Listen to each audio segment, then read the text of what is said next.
ভেতরে ঢুকে অধরা দেখলো আপনার চেয়ারে বসে আছে আর দিশা ওর সামনের টেবিলে উপরে বসে টিস্যু দিয়ে আপনানের ঠোঁট মুছে দিচ্ছে। দৃশ্যটা দেখে অধরার সারা গায়ে যেন আগুন ধরে গেল।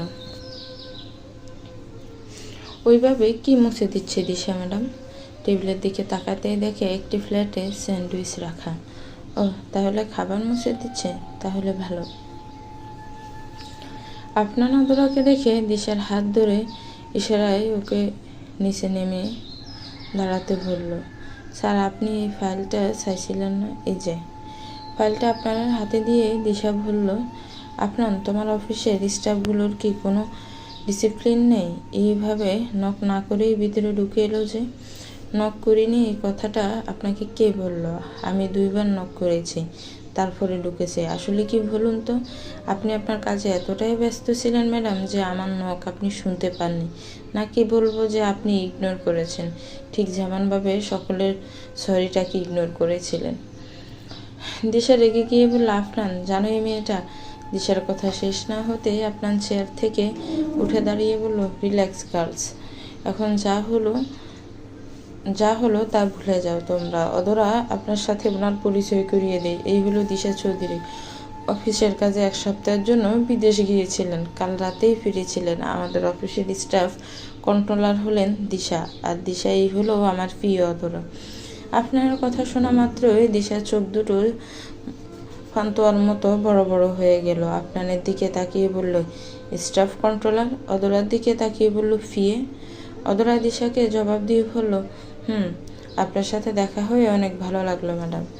এখানে ভালো লাগার মতো কোনো বিষয়ই নেই। কথাটা বলে রাগি চোখে একবার আপনার আর একবার অধরার দিকে তাকিয়ে দিশা রুম থেকে চলে গেল। লাঞ্চ টাইম শেষ হলো। ক্যান্টিনে সবার সাথে লাঞ্চ করে অধরা সুমাইয়া উপরে চলে এলো। সুমাইয়া, ওনা আপু কোথায় আছে জানো? আর সারাদিন ওনাকে দেখিনি।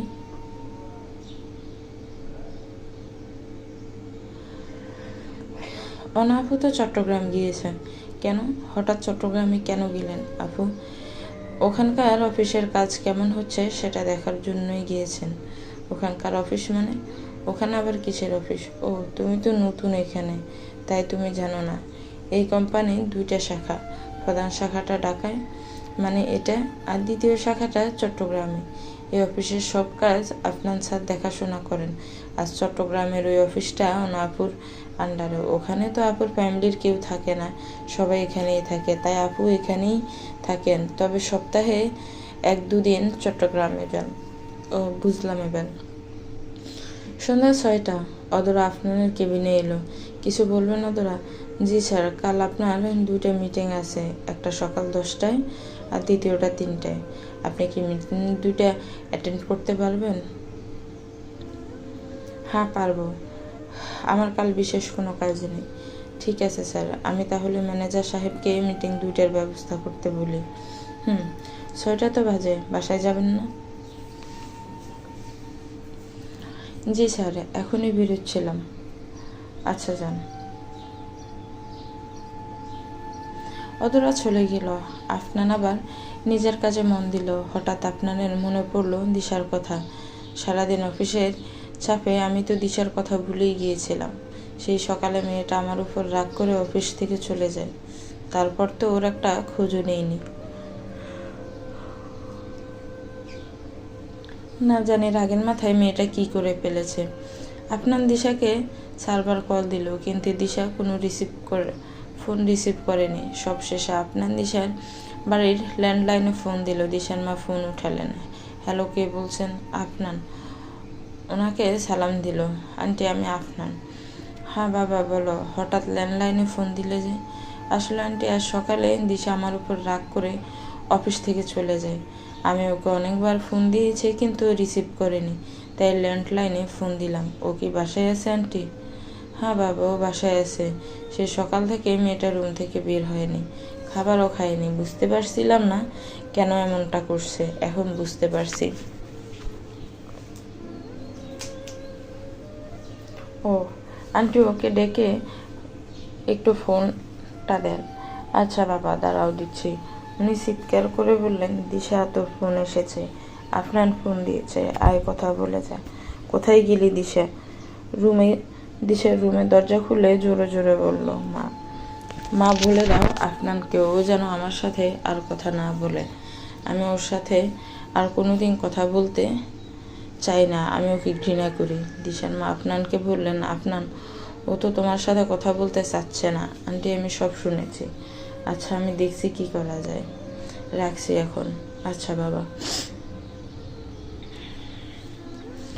আফনান সোজা ফোনটা রেখে গাড়ি নিয়ে সোজা দিশাদের বাসায় চলে আসলো। বাসায় গিয়ে কলিং বেল বাজালেই দিশার মা দরজা খুললেন। আরে বাবা, তুমি?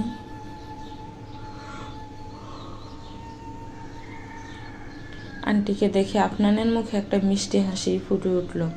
হ্যাঁ আন্টি, দিশার রাগ ভাঙাতে এলাম। কোথায় সে? ছাদে আছে। আচ্ছা আন্টি, আমি ছাদে গেলাম।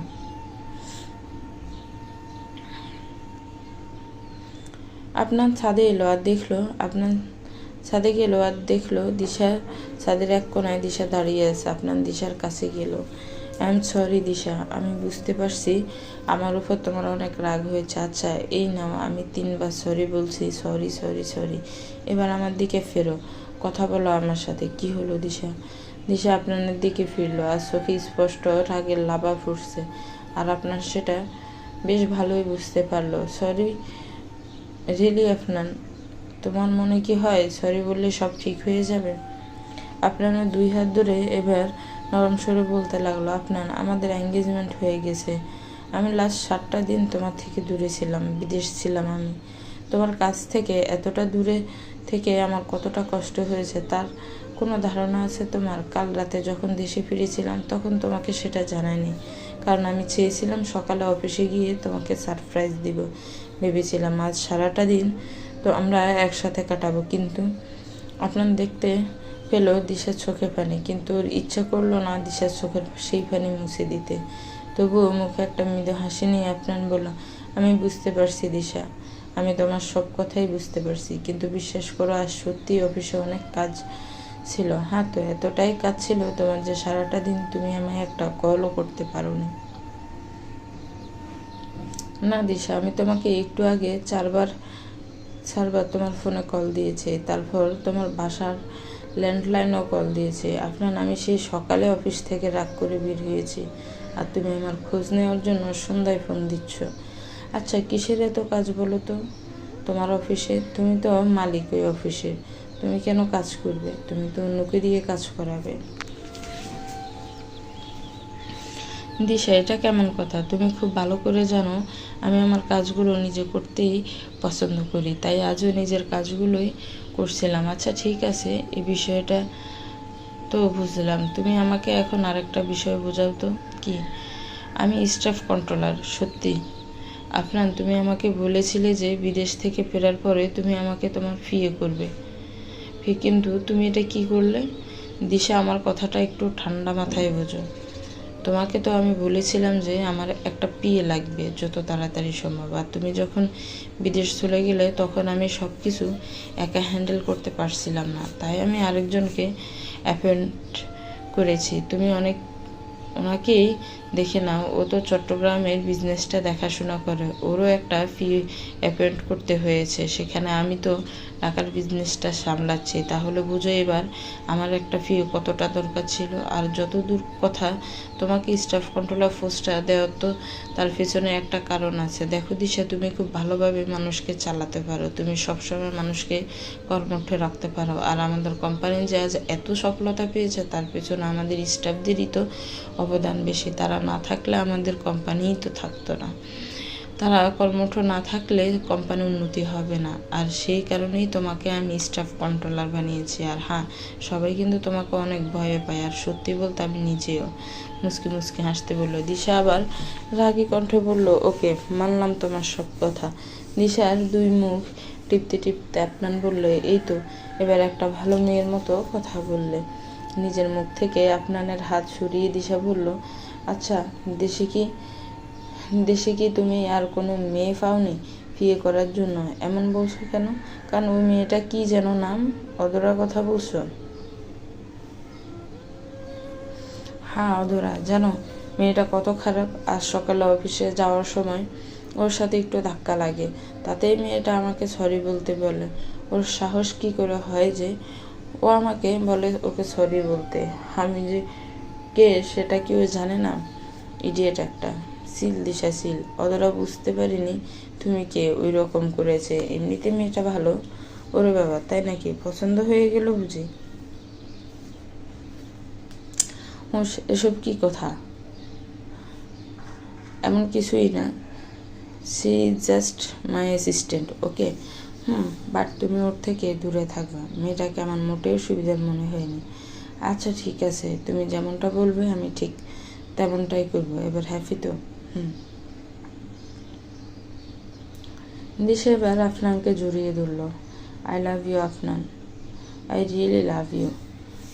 কিন্তু আফনান দিশাকে না পারলো জড়িয়ে ধরতে, না পারলো ভালোবাসার কথা বলতে। তাই সে দিশাকে নিজের থেকে সরিয়ে দিয়ে বলল, আজ তো আমার উপরে রাগ করে সারাদিন কিছু খাওনি, চলো একসাথে ডিনারটা করে ফেলি। চলো। আপনারা দিশা নিচে গিয়ে সবার সাথে বসে ডিনারটা সেরে ফেললো। দিশার মা বাবার সাথে কিছুক্ষণ কথা বলে আপনার ওর বাড়ি চলে গেল। রাতের বেলা আপনার ঘুমাবে বলে ফোনটা সাইড টেবিলে রেখে দিল। এমন সময় ফোনটা বেজে উঠলো। ফোনটা হাতে নিয়ে আপনার দেখলো অনা ফোন দিয়েছে। আপনার ফোন রিসিভ করলো।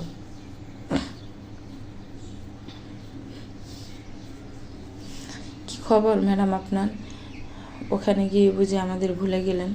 সারাদিন একটাও ফোন দেননি যে? একটা ঘুষি মারবো, ভুলে যাইনি তোদেরকে। কাজে ব্যস্ত ছিলাম তাই ফোন দিতে পারিনি। তা তুই কি আমাকে একটু মিস করিসনি? একবারও ফোন দিলি না কেন?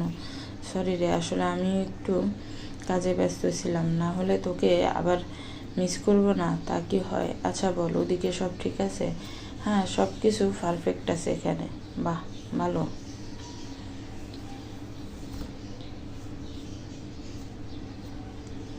আচ্ছা শোন, আজ অফিসে কি হয়েছিল রে? শুনলাম দিশা এসেছিল অফিসে। আজ আর রদরার সাথে নাকি অনেক ঝগড়া করেছে। সত্যি নাকি? আরে না না, কোনো ঝগড়া না, ওই একটু ভুল বোঝাবুঝি হয়েছিল ওদের মধ্যে। এখনো সব ঠিক আছে। আমি একটু আগে দিশার বাসায় গিয়েছিলাম, ওর সাথে অনেক কথা বললাম। বেচারি অনেক কষ্ট পেয়েছে। আমি আজ ওর সাথে সারাদিন কাটাতে পারলাম না বলে। অনা এবার বেশ গম্ভীর স্বরে বলল, আফনান, একটা কথা মন থেকেই আমায় বলতো, তোর কি সত্যিই মনে হয় দিশা তোকে ভালোবাসে? দেখ, আমার কিন্তু এখনো মনে হয় যে দিশা তোর জন্য ভালো মেয়ে নয়। দিশা আমাকে সত্যিই ভালোবাসে কি না আমি জানি না, তবে ও যে আমার এই জ্বলে পুড়ে ছাই হয়ে যাওয়া জীবনটার একটা অংশ হতে চায়, এটাই আমার কাছে অনেক। আচ্ছা, অনেক রাত হয়ে গেছে রে, চল ঘুমিয়ে পড়ি। ভাই আপনার ফোন রেখে ঘুমিয়ে পড়ল।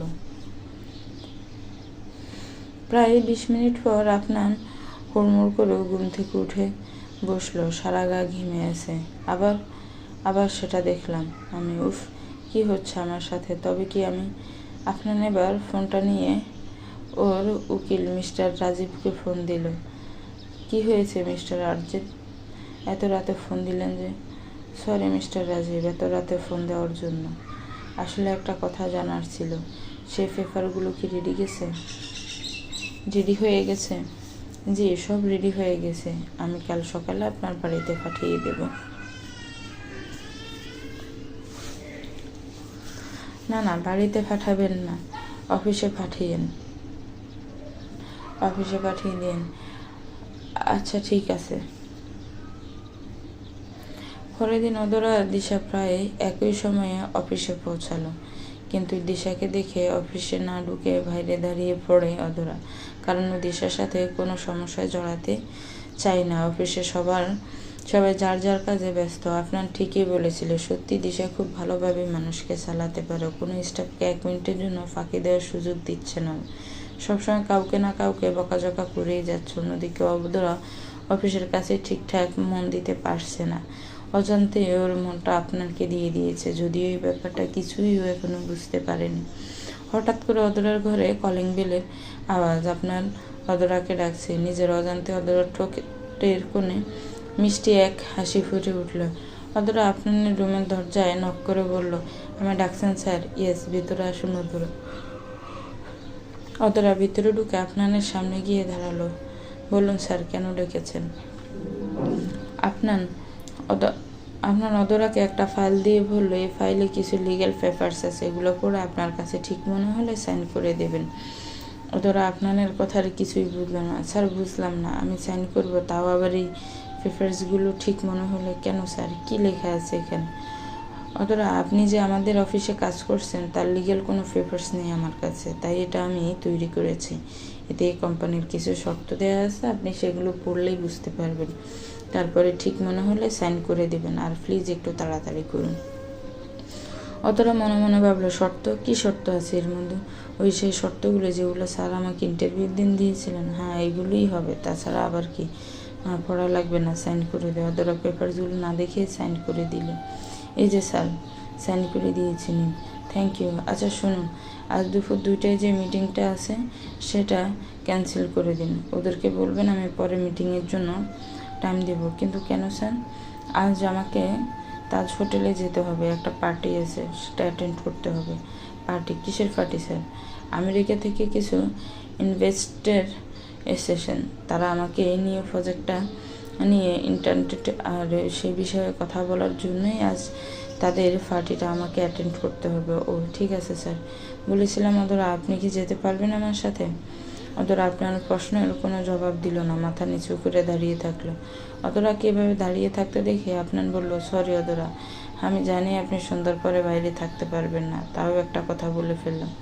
আসলে আপনি গেলে আমার জন্য সুবিধা হতো। আচ্ছা থাক, কোনো ব্যাপার না, আপনি যান। অদরা চলে গেল। কিছুক্ষণ পর অদরা আবার আপনার কেবিল এলো। কী হয়েছে অদরা, কোনো সমস্যা? আসলে স্যার বলেছিলাম যে আমি যাব আপনার সাথে। অদরার কথা শুনে আপনার বেশ চমকে গেল। কি, আপনি যাবেন আমার সাথে? কিন্তু বাসার লোকজন? কি? আমার বাসা থেকে কোনো সমস্যা নেই স্যার, আমি বাসায় ফোন দিয়েছিলাম, তারা যাওয়ার পারমিশন দিয়েছে। এই কথাটা শুনে আপনার অনেক খুশি হলো। গ্রেট, তাহলে চলুন যাওয়া যাক। কখন যেতে হবে স্যার? আপনি এখন বাসায় যান, ফ্রেশ হয়ে নিন, সন্ধ্যা 6টায় আমি আপনাকে পিক করে নেব। স্যার, আপনি আবার আমাকে কেন পিক নিতে আসবেন? আমি চলে যাব হোটেলে? না, আমি আপনাকে সেখান থেকে নিয়ে যাব, আর আমি আপনাকে বাসায় ছেড়ে দেবো। এখন যান। অদরা মাথা নাড়িয়ে হ্যাঁ বলে চলে গেল আপনার রুম থেকে। কিছুক্ষণ পর আপনার ডেস্কে বসে ল্যাপটপে কাজ করছে, এমন সময় ওর একটা কথা মনে হলো। কি বললাম আমি ওনাকে ওনার বাসা থেকে পিক করে নেব, কিন্তু ওনার বাসা কোথায় সেটা তো আমি জানি না। তাহলে এবার ওনার কাছে ফোন দিয়ে শুনে নিই। ফোনটা অন করার সাথে সাথে, কিন্তু ফোন দেবো কীভাবে? মেয়েটার নাম্বার তো আমার কাছে নেই। এসব কি আপনার? নিজের প্রিয়ের নাম্বার তোর কাছে নেই? কেমন বস তুই? যাই হোক, এবার কি করব? এসব ভাবতে ভাবতে হঠাৎ আপনার চোখ গিয়ে পড়লো ওর কেবিনে থাকা ফাইল ডেস্কের উপরে। পেয়েছি একটা আইডিয়া। অদরার দরকারি সব পেপারসের ফটোকপি তো আমার কাছে আছে, সেই পেপারসে নিশ্চয়ই অদরার বাসার ঠিকানা থাকবে। ইয়েস, আমার একবার দেখা। আপনার অদরার ফাইল দেখে ওর বাসার ঠিকানা পেল। এদিকে অদরা রেডি হচ্ছে আপনার সাথে পার্টিতে যাবে বলে। যদিও বিজনেস পার্টি, তাও অদরার মনে কেমন যেন একটা এক্সাইটিভ ভাব কাজ করছে। আজও লাল গাউনের উপর কালো কোটি পরেছে, লাল হিজাব পরেছে। বারবার অদরা নিজেকে আয়নাতে দেখছে, কি সব যেন ভাবছে, আর নিজের অজান্তে লজ্জা পাচ্ছে। রুমের দরজায় দাঁড়িয়ে জেরিনি সব লক্ষ্য করছে। ভাববা, আজ কি হলো এমন? মেয়েটা এমনভাবে সাজছে কার জন্য? ওই কি বললি? না মানে বলছিলাম যে এত সেজেগুজে কোথায় যাওয়া হচ্ছে শুনি? পার্টিতে, মানে একটা বিজনেস পার্টি অ্যাটেন্ড করতে যাচ্ছি। কেন? মা মনিকে তো বলেছিলাম, তোকে বলেনি? হ্যাঁ বলেছে। আচ্ছা, ভাইয়ের সাথে যাচ্ছিস? কি বললি? বলছি তোর বসের সাথে যাচ্ছিস। অতটা মাথা নিচু করে বলল, হ্যাঁ। আর ভালো কথা, তোকে একটা সুখবর জানাতে তো ভুলেই গেছিলাম। কি? আমাদের বসের এঙ্গেজমেন্ট হয়ে গেছে, খুব শীঘ্রই ওনার বিয়ে। জেনেবা চিল্লায় চিল্লায় বলল, কি? কার সাথে? এটা কেমন করে হলো? ওই পাগলিটা কোনো সুখবর হলো নাকি? এমন সময় বাড়ির বাইরে আফনান এসে হাজির। গাড়ির হর্ন বাজিয়ে অদরাকে ডাকলো। হর্ন শুনে অদরা জিয়াকে বলল, স্যার চলে এসেছে, পরে কথা হবে ভাই। আচ্ছা ভাই, সাবধানে যাস। এদিকে আফরান গাড়ি থামিয়ে কিছুটা অবাক হয়ে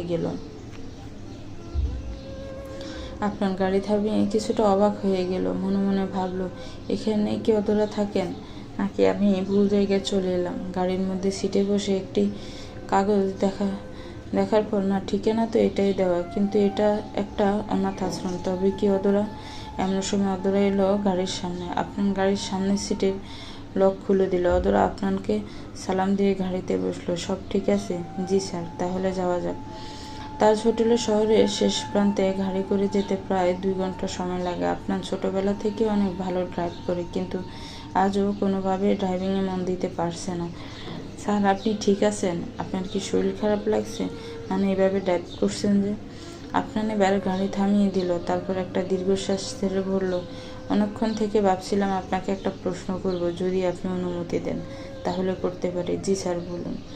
প্লিজ কিছু মনে করবেন না, কিন্তু আপনি কি অনাথ? মানে অনাথ আশ্রমে থাকেন তো, তাই বলছিলাম আর কি। জি, আমি অনাথ। ছোটবেলায় আমার আব্বু আম্মু একটা কার অ্যাক্সিডেন্ট মারা যান। তা আপনি কোনো রিলেটিভের কাছে না থেকে এখানে থাকেন কেন? আব্বু আম্মুর মৃত্যুর পর 1 মাস মামাদের বাসায় ছিলাম, তারপরে 2 মাস আমার চাচাদের বাসায় কাটিয়েছিলাম। কিন্তু তারা সবাই আমাকে তাদের পরিবারের বোঝা ভাবতে থাকেন, তাই আমাকে এই অনাথ আশ্রমে দিয়ে যান। আসলে কি বলুন তো, এই পৃথিবীতে বাবা মার মৃত্যুর পর বাকি সবাই পর হয়ে যায়। আপনার কোনো ভাই বোন নাই? না স্যার। আপনার সাথে কথা বলতে বলতে অদরার চোখে পানি চলে আসে, যে আপনার চোখে এড়ায় না। আপনার অদরার দিকে নিজের রুমালটা এগিয়ে দিয়ে বলল, আমি দুঃখিত, আমি এসব জানতাম না, তাই জিজ্ঞেস করলাম। জানি আপনার খারাপ লাগছে। রুমালটা আরেকটু এগিয়ে দিয়ে রুমালটা দিয়ে নেয়। সরি। না না স্যার, ঠিক আছে। এসব প্রশ্ন আমার কাছে এখন অভ্যাস হয়ে গেছে। চলুন যাওয়া যাক এবার। এরপর সারা রাস্তায় অদরা আর আফনানের কোনো কথা হয়নি। 2 ঘন্টা পর ওরা হোটেলে গিয়ে পৌঁছলো। আপনি নামুন, আমি গাড়ি পার্ক করে আসছি। অদরা গাড়ি থেকে নেমে গেল। কিছুক্ষণ পর আফনান এলেই ওরা দুজনে একসাথে হোটেলে ঢোকে। আফনান সবার সাথে অদরাকে পরিচয় করিয়ে দেয়। নতুন প্রজেক্টটা নিয়ে আলোচনা করা হচ্ছে। এ সময় অদরার পুরো খেয়াল শুধু আফনানের দিকে। ওর অবস্থা কিছুটা এরকম, বিজনেস যাক বেচতে, আমি তো শুধু আফনানকে দেখতে চাই। হঠাৎ করে আফনানের মনে হলো কেউ যেন ওদিকে তাকিয়েই আছে। পাশ ফিরেই দেখে অদরা ওদিকে তাকিয়ে রয়েছে। কিছু বলবেন? আপনার ডাকে হুঁশ ফেরে অদরার। কিছুটা ভেবেছে খেয়ে বলল, না তো স্যার। পার্টি থেকে ডিনার করে 9:30 রাত দিকে রওনা দেয় আফনান আর অদরা।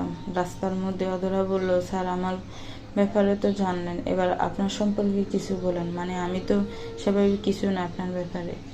সেভাবে বলার মতো কিছুই নেই। বাসায় আমি আছি, চাচি আছে, মা আছে আর ওনা আছে। তবে আর কিছুদিন পরে দিশা আসবে। দিশার নামটা শুনে অদরার কেমন যেন হতে লাগলো। আরও কথা বলতে ইচ্ছে করছিল আপনানের সাথে, কিন্তু দিশার নাম শোনার পর থেকে আর ইচ্ছে কিছু বলল না। অনাথ আশ্রম রোডে এসে আফনান বলল, আজ তো বেশ দেরি হয়ে গেল আপনার বাসায় ফিরতে, সমস্যা হবে কি? অদরা আপনার দিকে না তাকিয়ে এক মনে বলল, কি সমস্যা হবে, আপনার সাথেই তো ছিলাম। আপনার অদরার কথাটা বুঝতে পারল না। কিছু বললেন? কই না তো স্যার, বলেছিলাম যে সমস্যা হবে না, বলে এসেছিলাম তো। ওকে, আর কিছুক্ষণের মধ্যে আমরা পৌঁছে যাব। আপনার অদরাকে ওর বাসায়, যেহেতু অদরা ছোটবেলা থেকে অনাথ আশ্রমে বড় হয়েছে, তাই বলতে গেলে সেটাই ওর বাসা, নামিয়ে দিয়ে নিজের বাসায় এলো। বাসায় এসে মায়ের সাথে ফ্রেশ হয়ে নিজের ল্যাপটপটা নিয়ে বসলো। এমন সময় দিশার ফোন দিল। ফোন রিসিভ করলো আফনান। হাই জান, কি খবর তোমার? ভালো দিশা, তোমার কি অবস্থা? ভালো। ফ্রি আছো জান? একটা গুড নিউজ আছে। কি? আমরা আমাদের নিউ প্রজেক্টের জন্য আজ কালের মধ্যে ইনভেস্টর পেয়ে যাব। মানে আজকের পার্টিটা। আপনার কথা শেষ করতে না দিয়ে দিশা বলল, বাবু প্লিজ, কাজের কথা অফিসে হবে, এখন আমরা আমাদের কথা বলবো। আমাদের কথা মানে? আন্টি ফোন দিয়েছিল আজ আর বলল 1 মাস পরেই আমাদের বিয়ে। দিশার কথা শুনে আপনার অবাক হওয়ার আর কোনো সীমা থাকলো না। কি 1 মাস পরে বিয়ে মানে? কই, আমাকে তো মা কিছু বলেনি এ ব্যাপারে। এরকম রিয়েক্ট দিচ্ছ কেন জান? তুমি খুশি হওনি এটা জেনে যে আর 1 মাস পর আমাদের বিয়ে? আপনার আবার নিজেকে একটু শান্ত করে বলল, অবশ্যই খুশি হয়েছে, কিন্তু আমি বলছিলাম যে আম্মু তো আমাকে এ ব্যাপারে কিছুই বলেনি, হয়তো বা সময় পাইনি তাই বলতে পারিনি। আচ্ছা তুমিই বলো জান, 1 মাস অনেক বেশি দেরি হয়ে যাচ্ছে না? মানে এতদিন তোমার কাছ থেকে দূরে কিভাবে থাকবো বলো? উফ, আমি তো সেটা ভাবতেও পারছি না। মাত্র তো 1 মাস দিশা, 30টা দিন দেখতে দেখতে পার হয়ে যাবে, এত ভেবো না। আচ্ছা চলো একটু প্রেম করি। আপনার হঠাৎ শেষি বলল, কি কি মানে? প্রেম করতে বলেছি আপনার, খুন করতে বলিনি যে এভাবে চেঁচাচ্ছ। সরি মানে না দিশা, আজ থাক, অন্যদিন করব।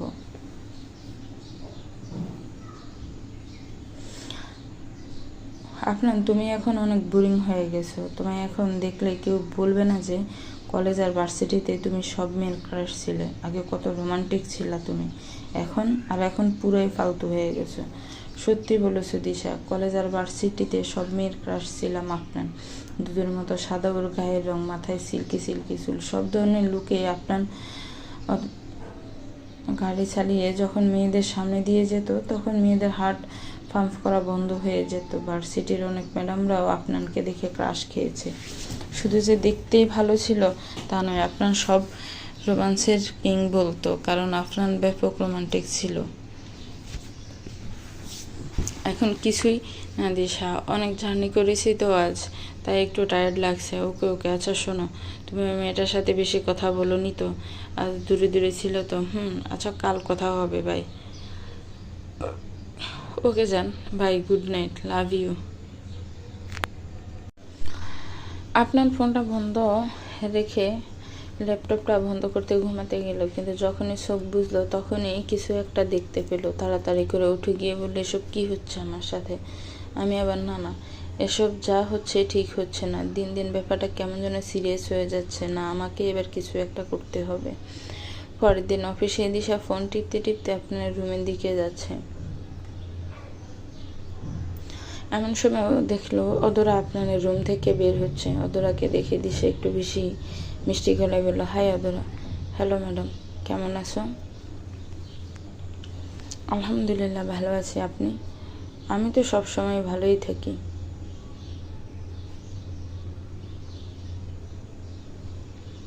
ম্যাডাম আপনার সাথে একটু পরে কথা বলছি, আসলে আমার এখন একটু কাজ আছে।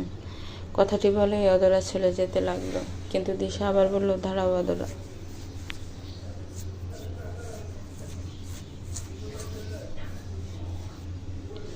অদরা দাঁড়িয়ে গেল। দিশা আবার সামনে এসে বলল, কাম অন অদরা, সারাদিনই তো কাজ করো, চলো এখন আমরা একসাথে বসে 1 কাপ কফি খাবে, চলো। না না ম্যাডাম, না। দিশার সাথে কফি খাওয়ার প্রস্তাবটা অদরার মোটেও ভালো লাগেনি, তাই এই বিষয়টাকে এড়িয়ে যাওয়ার জন্য অদরা বলল, আসলে ম্যাডাম আমি কফি খাই না।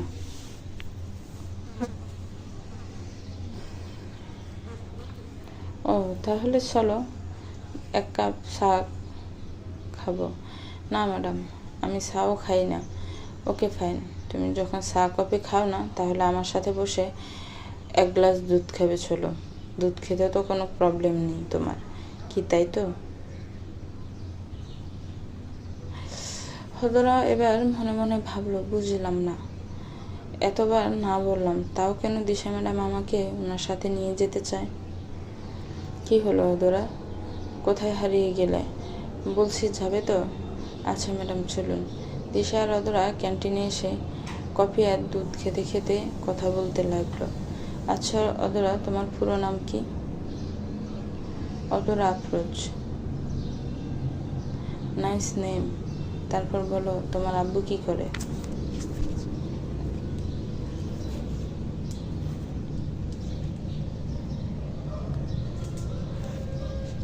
আসলে ম্যাডাম উনি এখন আর বেঁচে নেই। ও শুনে খুব খারাপ লাগলো অদরা, সরি। ওকে, না না ঠিক আছে। তাহলে তোমার মাই তোমাকে বড় করেছে তাই তো? না ম্যাডাম, আমার মা বাবা দুজনে একসাথে মারা গেছে, আমি একটা অনাথ আশ্রমেই বড় হয়েছি। ওহ, তা কোনো সম্পত্তি আছে তোমার নামে? না ম্যাডাম।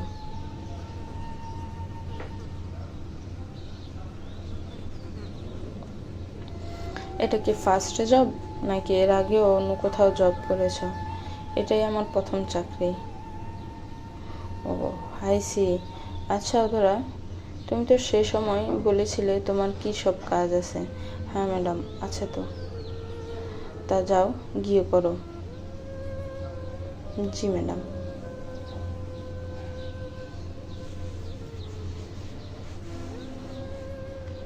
অধরা চলে যাওয়ার সাথে সাথে রাইসা সেখানে এলো।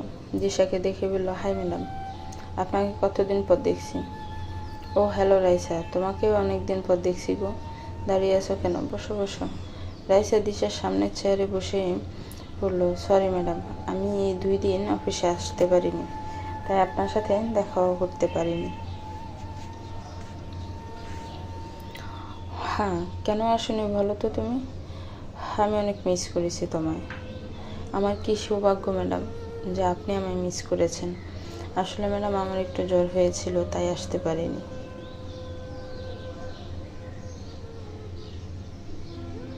হোয়াট? কি বললে? জ্বর হয়েছিল? করোনা হয়নি তো? না না ম্যাডাম, অল্প জ্বর ছিল, ওসব করোনা টরোনা কিছু হয়নি। দাঁড়াও, আগে বলো মেডিকেল টেস্ট করিয়েছো? জি ম্যাডাম, করিয়েছি, রেজাল্ট নেগেটিভ হয়েছে। ও তাহলে ভালো। বাই দ্য ওয়ে, আমি তোমার জন্য লন্ডন থেকে একটা মেকআপ কিট এনেছি, আর সাথে করে আনিনি, কাল নিয়ে আসবো। Really madam? সত্যি আপনি অনেক ভালো ম্যাডাম, সেজন্যই তো আমি সবসময় আল্লাহর কাছে আপনার জন্য দোয়া করি। আমি সবসময় আল্লাহকে বলি যেন আপনার সাথে কখনো খারাপ কিছু না হয়, কিন্তু আমার দোয়াটা মনে হয় আল্লাহ শোনেননি। কেন এভাবে বলছো কেন? ম্যাডাম আমি চেয়েছিলাম আপনার আপনি সারা জীবনের জন্য এক হয়ে যান, কিন্তু এই কাজের মধ্যে একজন বাধা হয়ে দাঁড়িয়ে গেছে বলে আমার মনে হচ্ছে। কে সে? কার কথা বলছো তুমি? কার আবার ম্যাডাম? ওই অধরার কথা বলছি। জানেন ম্যাডাম, এই অধরা সারাদিন স্যারের সাথে ছিপকে থাকে। দেখে মনে হয় যেন স্যার হলো মধু আর ওই মেয়েটা হলো মৌমাছি। আরও জানেন ম্যাডাম, স্যারকে দেখে মনে হয় তিনিও অধরার প্রতি একটু উইক হয়ে গেছেন। স্যার অধরার জন্য অফিসের একটা গাড়ি ঠিক করেছেন, যেটা অধরাকে সকালে আনতে যায় আর সন্ধ্যায় আবার বাসায় দিয়ে আসে, তাই নাকি? জি ম্যাডাম, বলতেই হয় ওই মিডিল ক্লাস মেয়েটার ভাগ্যটা কিন্তু সত্যিই অনেক ভালো। মিডিল ক্লাস না না রাইসা, মিডিল ক্লাস বলে মেয়েটাকে অনেক বেশি সম্মান দেওয়া হয়ে যায়। আসলে আমাদের সমাজে অধরার মতো মেয়েদের ক্লাস হলো লো। আর তুমি চিন্তা করো না রাইসা, অধরা কোনোদিনও আমার আর আপনার মধ্যে আসতে পারবে না। আর ওর কাছে কি দিয়ে আমার কাছ থেকে আপনাকে কাড়বে? কিছুই নেই। না ম্যাডাম, একটা জিনিস ওর কাছে আছে। কি? ওর রূপ। একটা কথা কিন্তু আপনাকেও মানতে হবে ম্যাডাম, অধরা আমার, আপনার, এমনকি অফিসের প্রত্যেকটা মেয়ের থেকে অনেক বেশি সুন্দর। ওর চোখ দুটো দেখেছেন ম্যাডাম? খুব সুন্দর, কিন্তু একদম টানা টানা। ওকে দেখেই মনে হয় ও কোনো মেকআপ করে আসে না। একবার ভাবুন তো ম্যাডাম, মেকআপ ছাড়াই যে মেয়েটাকে এত সুন্দর লাগে, মেকআপ করলে তাকে আরও কত সুন্দর লাগবে। আর জানেন তো ম্যাডাম, ছেলেরা সৌন্দর্যের পিপাসু হয়। সে যত ভালোই ছেলে হোক না কেন, মেয়েদের রূপের কাছে সব ঠিক ধরা খায়। আপনার ছাড়াও কিন্তু ধরা খেতে পারেন ম্যাডাম। তার আগে আপনাকে আমি নিজের করে নেব, আর মাত্র 30টা দিন, তারপর সে আমার আর আমি তার হয়ে যাব। আচ্ছা, অনেক তো কথা বললাম, এখন উঠি। বাই। Bye madam. দিশা চলে গেল। রাইসা এবার মনে মনে ভাবলো, খেলাটা আমি শুরু করে দিলাম, এবার বসে বসে খেলাটা এনজয় করব। সকাল 7:40 বাজে। এমন সময় ঘুম ভাঙল অধরার। ঘুম থেকে উঠে ফোনটা হাতে নিয়ে দেখে 7:40 বাজে। হুট করে খাট থেকে উঠে জোরে জোরে চিল্লায় বলতে লাগলো, হায় আমার খোদা, আমি কি করে ফেললাম? এত দেরি করে কিভাবে ঘুম থেকে উঠলাম? আর 20 মিনিট আছে অফিসে যাওয়ার জন্য। ও তাড়াতাড়ি গোছাতে হবে। অধরা গোছাতে গোছাতে অফিসের গাড়ি চলে এলো। সকালের নাস্তা না করেই বেরিয়ে গেল বাড়ি থেকে। কিন্তু সমস্যা বাঁধলো এক জায়গায়। আজ কিছুতেই তার হেজাব বাঁধাটা ঠিক হচ্ছে না, বারবার খুলে খুলে যাচ্ছে। তাও নিজেকে কোনোভাবে গুছিয়ে নিয়ে হাজির হলো অফিসে ঢুকেই তার দেখা হলো রহিম চাচার সাথে। চাচা, স্যার এখনো আসেননি? না মা, এখনো আসেনি। অন্তরা যেন এবার হাফ ছেড়ে বাঁচল। নিজের কেবিনে যে হেজাব পুরোটা খুলে আবার বাঁধা শুরু করলো, কিন্তু বাঁধতে বাঁধতে হঠাৎ তার রুমে শোনা গেল কলিং বেলের আওয়াজ। এই রে, স্যার কি তবে চলে এসেছেন? আর আমায় ডাকছেন, কিন্তু আমি এই অবস্থায় যাবো কি করে? কথাগুলো এক মনে ভুলে অদরা আবার হেজাব বাঁধতে লাগলো, কিন্তু না, আজ কোনোভাবেই সে হেজাবটা বাঁধতে পারছে না। এরই মধ্যে আবার ওর রুমে কলিং বেলের আওয়াজ শোনা গেল।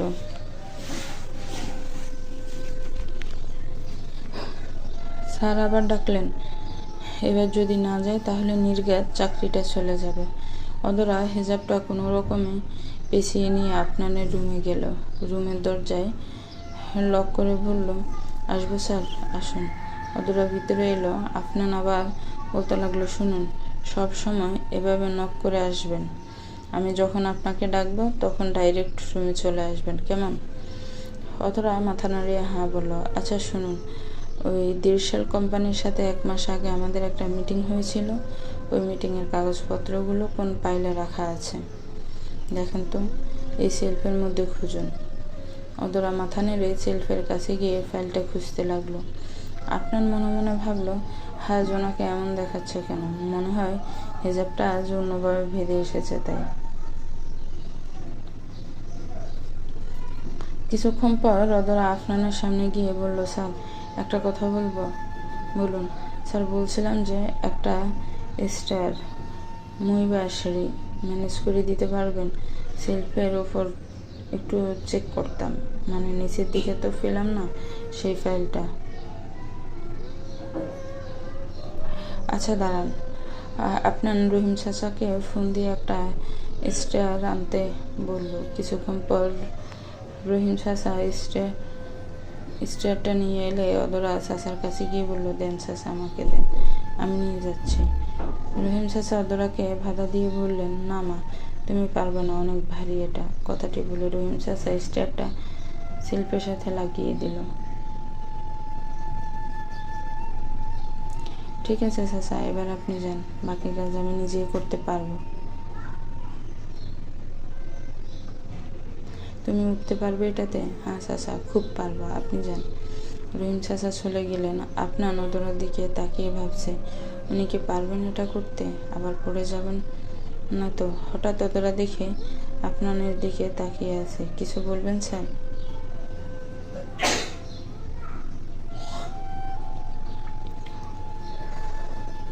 না না, কিছু না, একটু সাবধানে উঠেন। অদরা সেলফের উপরের তাকগুলোতে ফাইলটা খুঁজছে আর আপনার দিকে ল্যাপটপে কাজ করছে। হঠাৎ আপনার খেয়াল করলো অদরা যে স্টারের উপরে উঠেছে সেটা একটু একটু কাঁপছে। নিচের দিকে তাকিয়ে দেখে স্টার সরে সরে যাচ্ছে। এমন সময় একটা অবস্থা যেন আর একটু পরেই অদরা স্টারটা থেকে পড়ে যাবে। আর সত্যিই তাই হলো। হঠাৎ অদরা স্টারটা থেকে পড়ে যেতে লাগলো, কিন্তু আমাদের নায়ক মানে আপনান গিয়ে তাকে বাঁচালো। অদরা মাটিতে পড়ার আগেই আপনান ওকে ধরে মেঝেতে পড়ে যায়, কিন্তু আপনান দেখে স্টার তাদের উপরেই পড়বে, তাই সে অদরাকে জড়িয়ে ধরে একটা টান দিল। এতে করে অদরা আপনানের নিচে চলে এলো আর আপনান অদরার উপরে। এবার স্টারটি সোজা গিয়ে পড়লো আপনানের উপরে। স্টারটা যেহেতু অনেক ভারী ছিল তাই আপনার অনেক ব্যথা পাওয়ার কথা, আর সে পেয়েছেও, কিন্তু সেই ব্যথা প্রকাশ করতে আর মনে নেই, কারণ সে এখন অদরাকে দেখতে ব্যস্ত। যখন অদরা নিচে পড়তে যাচ্ছিল তখন অদরার মাথার হিজাবটা পুরোপুরি খুলে যায়। রূপবতী আর কেশবতী অদরাকে আজ একদম কাছ থেকে দেখছে আপনার। ঘটনা এত তাড়াতাড়ি ঘটে যাওয়া অদরা অনেক ভয় পেয়ে গেল, তাই ওর চোখ খুলছে না, ওর সারা শরীর কাঁপছে। আর আপনার পিঠের উপরে স্টারটা নিয়ে একটা বিকাল মার্কা হাসি দিয়ে চোখ দিয়ে অদরাকে দেখছে। আপনানের রুমে আওয়াজ শুনে অফিসের সব স্টাফরা সেই রুমে আসে, সাথে রহিম চাচা। সে তাড়াতাড়ি আপনানের উপর থেকে স্টারটা সরাতে লাগলো আর বলল, আপনান বাবা, তুমি ঠিক আছো? তোমরা পড়লে কি করে? রহিম স্যার কোথায়? আপনানের হুঁশ ফেরে সে আশেপাশে তাকিয়ে দেখে অফিসের প্রায় সব স্টাফ তার রুমে চলে এসেছে। সে তাড়াতাড়ি করে অদরার উপর থেকে উঠতে চাইলে, কিন্তু উঠার সময় লক্ষ্য করলো কি একটা যেন তাকে বাধা দিচ্ছে। নিচে দিয়ে তাকিয়ে দেখে অদরা গলার লকেট তার। সে একবার অদরার দিকে তাকালো, দেখলো অদরা এখনো চোখ বন্ধ করে রয়েছে। তারপর ব্লেজারের বোতাম থেকে লকেটটা খুলতে লাগলো। এমন সময় দিশে এলো রুমে। আপনার আর অদরাকে এমন অবস্থা দেখে ওর রাগ সপ্তম আকাশে পৌঁছে যায়। দিশা জোরে চিৎকার দিয়ে বলে, এখানে হচ্ছেটা কি? দিশার চিৎকার শুনে অদরা চোখ খুলে দেখে আপনার তার উপরে। এই প্রথম সে আপনাকে এতটা কাছ থেকে দেখছে, কিন্তু এই সময়টা সে উপভোগ করতে পারছে না, কারণ দিশা পাশেই দাঁড়িয়ে আছে। দিশার কথা শুনে আপনার অদরার উপর থেকে উঠে দাঁড়ালো। দিশা আপনার কাছে এসে ওর মুখে হাত বোলাতে বোলাতে বলল, জান কি হয়েছিল? তুমি এভাবে পড়ে গেলে কি করে? ঠিক আছে তো তুমি? কোথাও লাগেনি তো তোমার? কি হয়েছিল এখানে বলো আমায়। আপনার মুখ থেকে দিশার হাত সরাতে সরাতে বলল, রিল্যাক্স দিশা, আমি ঠিক আছি, কিছু হয়নি।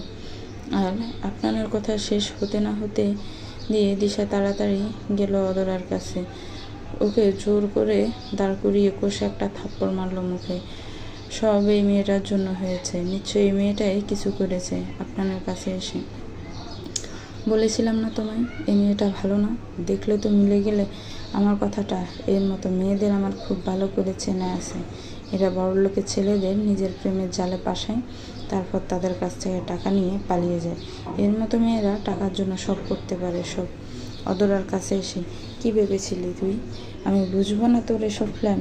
নিজের এই মুখটা দিয়ে তুই আপনাকে তোর প্রেমের জালে পাশাতে চেয়েছিলি, তারপর ওর কাছ থেকে ভালো টাকা পেতে চেয়েছিলি কি, তাই তো? শোন, একটা কথা খুব ভালো করে বুঝে নে, আপনার আমার হবু বর। খুব শীঘ্রই আমাদের বিয়ে। আমি আমার আপনাকে কাউকে নিয়ে যেতে দেব না, কাউকে না। যে আমাদের মধ্যে আসার চেষ্টা করবে তাকে ডাইরেক্ট মুক্তি হবে, বুঝলি তুই? যদি চাস যে আমি তোকে পুলিশের হাতে না দিই, তাহলে এখনই অফিস থেকে বেরিয়ে যা। আর কোনোদিনও যেন তোকে অফিসের ধারের কাছেও না দেখি, আর আপনার থেকেও দূরে থাকবি। বেরিয়ে যা, যা। অদরা একবার আপনার দিকে তাকালো, তাকিয়ে দেখে আপনার চুপচাপ মাথা নিচু করে দাঁড়িয়ে আছে। অদরা আর কোনো কথা না বলে কাঁদতে কাঁদতে অফিস থেকে চলে গেল। আপনার সহ বাকি সবাই সেটা শুধু দেখলো। আপনার ইচ্ছা করছিল অনেক কিছু বলতে, কিন্তু কেন জানি সে কিছুই বলতে পারলো না। তার সব কথা মনে চাপা রয়ে গেল। দিশা বলল, জান তুমি সত্যি ঠিক আছো তো? কোথাও লাগেনি তো? আপনার দিশার কথার কোনো উত্তর দিল না, শুধু ওর দিকে একবার তাকিয়ে রুম থেকে বেরিয়ে গেল।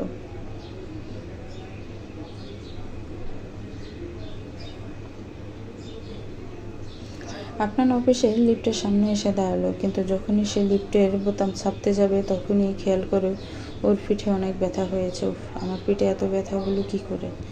তারপর মনে পড়লো যে তার উপর পড়েছিল। তার মনে পড়লো এবার প্রচণ্ড ব্যথা হয়েছে, দেখছি হাড় ভেঙে গেল কি না কে জানে। না, আগে ডাক্তারের কাছে যেতে হবে। আপনার অফিস থেকে গাড়ি বের করে যেতে লাগলো। অফিস থেকে কিছু দূরে একটা পার্ক আছে। সেই পার্কের পাশ দিয়ে যাওয়ার সময় আপনার দেখলো অদরা পার্কের একটা বেঞ্চে বসে আছে। অদরাকে দেখে গাড়ি থামালো আপনার। অদরা এটা অদরা না? হ্যাঁ তো, তাহলে উনি এখানে এসে বসেছেন। অদরাকে একটা ভেবে আর গাড়ি চালানো শুরু করলো। কিছুক্ষণ পরে সে ডাক্তারের কাছে গেল। ডাক্তার আপনাকে ভালো করে চেক করলো, তারপর বললো আর একটুর জন্য বেঁচে গেছেন আপনি। স্টেয়ারটা আপনার পিঠের এক পাশে লেগেছে, আর একটু এদিক সেদিক হলেই আপনার মাজার হাড়টা ভেঙে যেত। আচ্ছা কি করেন বলেন তো? একটু ভালো করে দেখতে পারেন না?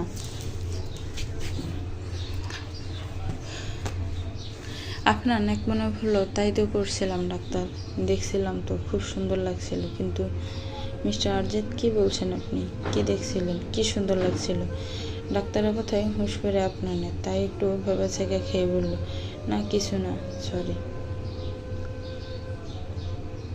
আচ্ছা এই নিন প্রেসক্রিপশন, কিছু ওষুধ লিখে দিয়েছি, খেয়ে নেবেন। আর একটা মলমও দিয়েছি, ঘুমানোর সময় লাগিয়ে নেবেন। আশা করি আপনি এতেই সুস্থ হয়ে যাবেন। আপনার ডাক্তারের কাছ থেকে বের হয়ে গাড়ি নিয়ে আবার অফিসের দিকে রওনা দিল। অফিসে যাওয়ার সময় যখন সেই পার্কটা এলো, তখন আপনার পার্কের সামনে গাড়িটা থামালো। গাড়ির ভিতরে বসে থেকেই খুঁজতে লাগলো অদরাকে। দেখতে পেল আগে যেখানে বসেছিল এখনও সেই জায়গায় বসে আছে অদরা। আপনার গাড়ি থেকে বের হয়ে অদরার কাছে গেল। গিয়ে দেখলো অদরা একটি গাছের দিকে এক নজরে তাকিয়ে আছে আর কাঁদছে। আপনার অদরার আরও কাছে গেল, ওর ডান হাতটা অদরার মুখে নিচে রাখলো, যাতে করে অদরার চোখের পানি আপনার হাতে এসে পড়লো। বিধি, তুমি কোন কলমে লিখেছ আমার ভাগ্য? আমি কি নই সুখের যোগ্য? কেন হয়ে গেলাম আমি সবার চোখের বালি? কপালে সুখ লিখিতে কি কলমে ছিল না কালি? আপনার কথায় অদরার ঘুরে কাটলো। পাশে আফনানকে দেখে চমকে উঠল অদরা। এক ঝটকায় উঠে দাঁড়িয়ে বলল, আপনি এখানে কেন কেন এসেছেন? কি চান? আপনার মুখে একটি মিষ্টি হাসি দিয়ে অদরার পাশে বসে পড়ল আর অদরাকে ইশারা করে বসতে বলল। অদরা বসল। আপনি এখানে কি করছেন? আপনার প্রশ্ন অদরা একটু রেগে গেল। সেই কৈফিয়ত দিতে আমি বাধ্য নই। এরপর বেশ কিছুক্ষণ ওদের মধ্যে কোনো কথা হলো না। হঠাৎ অদরা বলল, বিশ্বাস করুন স্যার, আমি কোনো কিছু ইচ্ছা করে করিনি। বলছে আর কাঁদছে। আমি জানি না কিভাবে পড়ে গেলাম, তবে আমার আপনাকে পাশানোর কোনো উদ্দেশ্য ছিল না। আমি কোনোদিনও টাকার পেছনে ছুটিনি, আর কোনোদিনও ছুটব না। আমার এমন দিন আসেনি যে বড়লোকদের পাশে তাদের কাছ থেকে টাকা নিয়ে পালিয়ে যাব। অনাথ হতে পারি, টাকার অভাব থাকতেই পারে, কিন্তু আমি চরিত্রহীন নই। আপনার বেশ শান্তভাবে বলল, সব বুঝলাম। নিন, চলুন এবার। কোথায় যাব? কোথায় আবার? অফিসে? অনেক কাজ পড়ে আছে, চলুন। অদরা আপনার দিক থেকে মুখ ফিরিয়ে নিয়ে বলল, না স্যার, আমি যাব না। কেন যাব আমি? যেখানে আমাকে অপমান করা হয় সেখানে আমি যাব না। আপনার নরম সুরে বলল, অদরা, আমি জানি দিশার কথায় আজ আপনার অনেক খারাপ লেগেছে, কিন্তু এগুলো সব ভুল বুঝাবুঝি ছাড়া আর কিছুই না। আপনি আমার সাথে অফিসে চলুন। আমি দিশাকে সব বুঝিয়ে বলবো। সব কিছু শোনার পরে দিশা আপনাকে সরি বলবে, আমি জানি। না স্যার, ম্যাডামের সরি বলার কোনো দরকার নেই। আমি আর আপনার কোম্পানিতে কাজ করতে পারবো না। আমি এই জবটা ছেড়ে দেব। কিন্তু আপনার তো এই জবটা খুব দরকার, নিজেকে প্রতিষ্ঠিত করার জন্য, তাই না? অদরা এবার উঠে দাঁড়ালো আর বলল, দরকার ছিল স্যার, কিন্তু আমার প্রয়োজন কোনোদিনও আমার আত্মসম্মানের থেকে বেশি গুরুত্বপূর্ণ হতে পারে না। কাল আপনার অফিসে আমার রেজিগনেশন লেটার পৌঁছে যাবে স্যার। আজ আসি। কথাগুলো বলে অদরা কাঁদতে কাঁদতে চলে গেল। জানি না এই কান্নার আসল কারণটা কি, জবটা ছেড়ে দেওয়া নাকি আপনার থেকে দূরে যাওয়া। আপনার অদরাকে পেছন থেকে অনেকবার ডাকলো, কিন্তু অদরা শুনল না।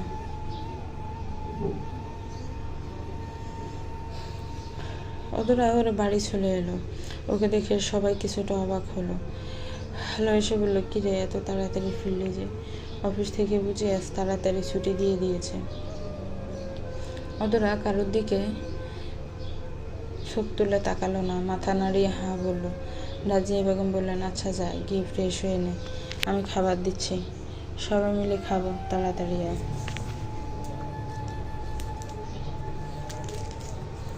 অদরা ঘরে চলে গেল। ফ্রেশ হওয়ার পর সবার সাথে দুপুরের খাবারের জন্য ডাইনিং টেবিলে চলে এলো। সবাই খাবার খাচ্ছে, এমন সময় অদরা বলল, মামনি। বলো। মামনি, আমি বিয়ে করতে চাই। অদরার কথা শুনে সবার খাওয়া বন্ধ হয়ে গেল। রাজিয়া বেগম অদরার দিকে অবাক চোখে তাকিয়ে বললেন, কি বললি তুই? বিয়ে করবি? আরে অদ্ভুত তো, সবাই এভাবে অবাক হয়ে তাকিয়ে আছো কেন আমার দিকে?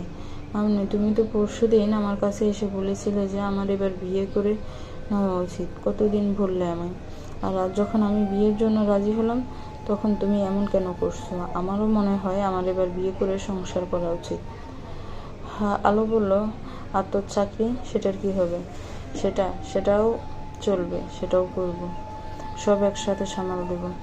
মামনি, তুমি সেদিন বলেছিলে না যে কারা যেন আমাকে দেখতে আসতে চেয়েছে, তাদেরকে বলো আগামীকাল দেখা করতে।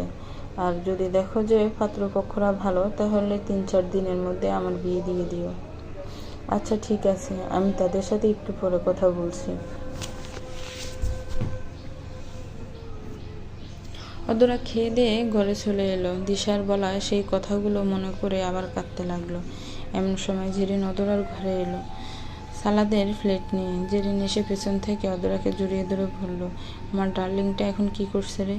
জেরিনের হাত ছড়িয়ে দিয়ে অদরা বলল, তুই এখানে কেন এলি? আমি বাইরে বলে এলাম তো, আমি একটু একা থাকতে চাই। খুব মাথা ব্যথা করছে আমার। যা তুই এখান থেকে, পরে কথা বলবো তোর সাথে, যা এখন। শুনেছি তো যে তোর মাথা ব্যথা করছে, তার জন্য দেখ আমি কি এনেছি, সালাদ এনেছি। তো ছোটোবেলা থেকে অভ্যাস এটা, সালাদ খেলে মাথা ব্যথা কমে যায়, নে খা। থ্যাংক ইউ, ওখানে রেখে যা, আমি পরে খেয়ে নেব। জেরিন খাটের উপর সালাদের প্লেটটা রেখে রুমের দরজা বন্ধ করে দিল। আরে কি করছিস তুই? দরজা বন্ধ করছিস কেন? সত্যিটা জানার জন্য।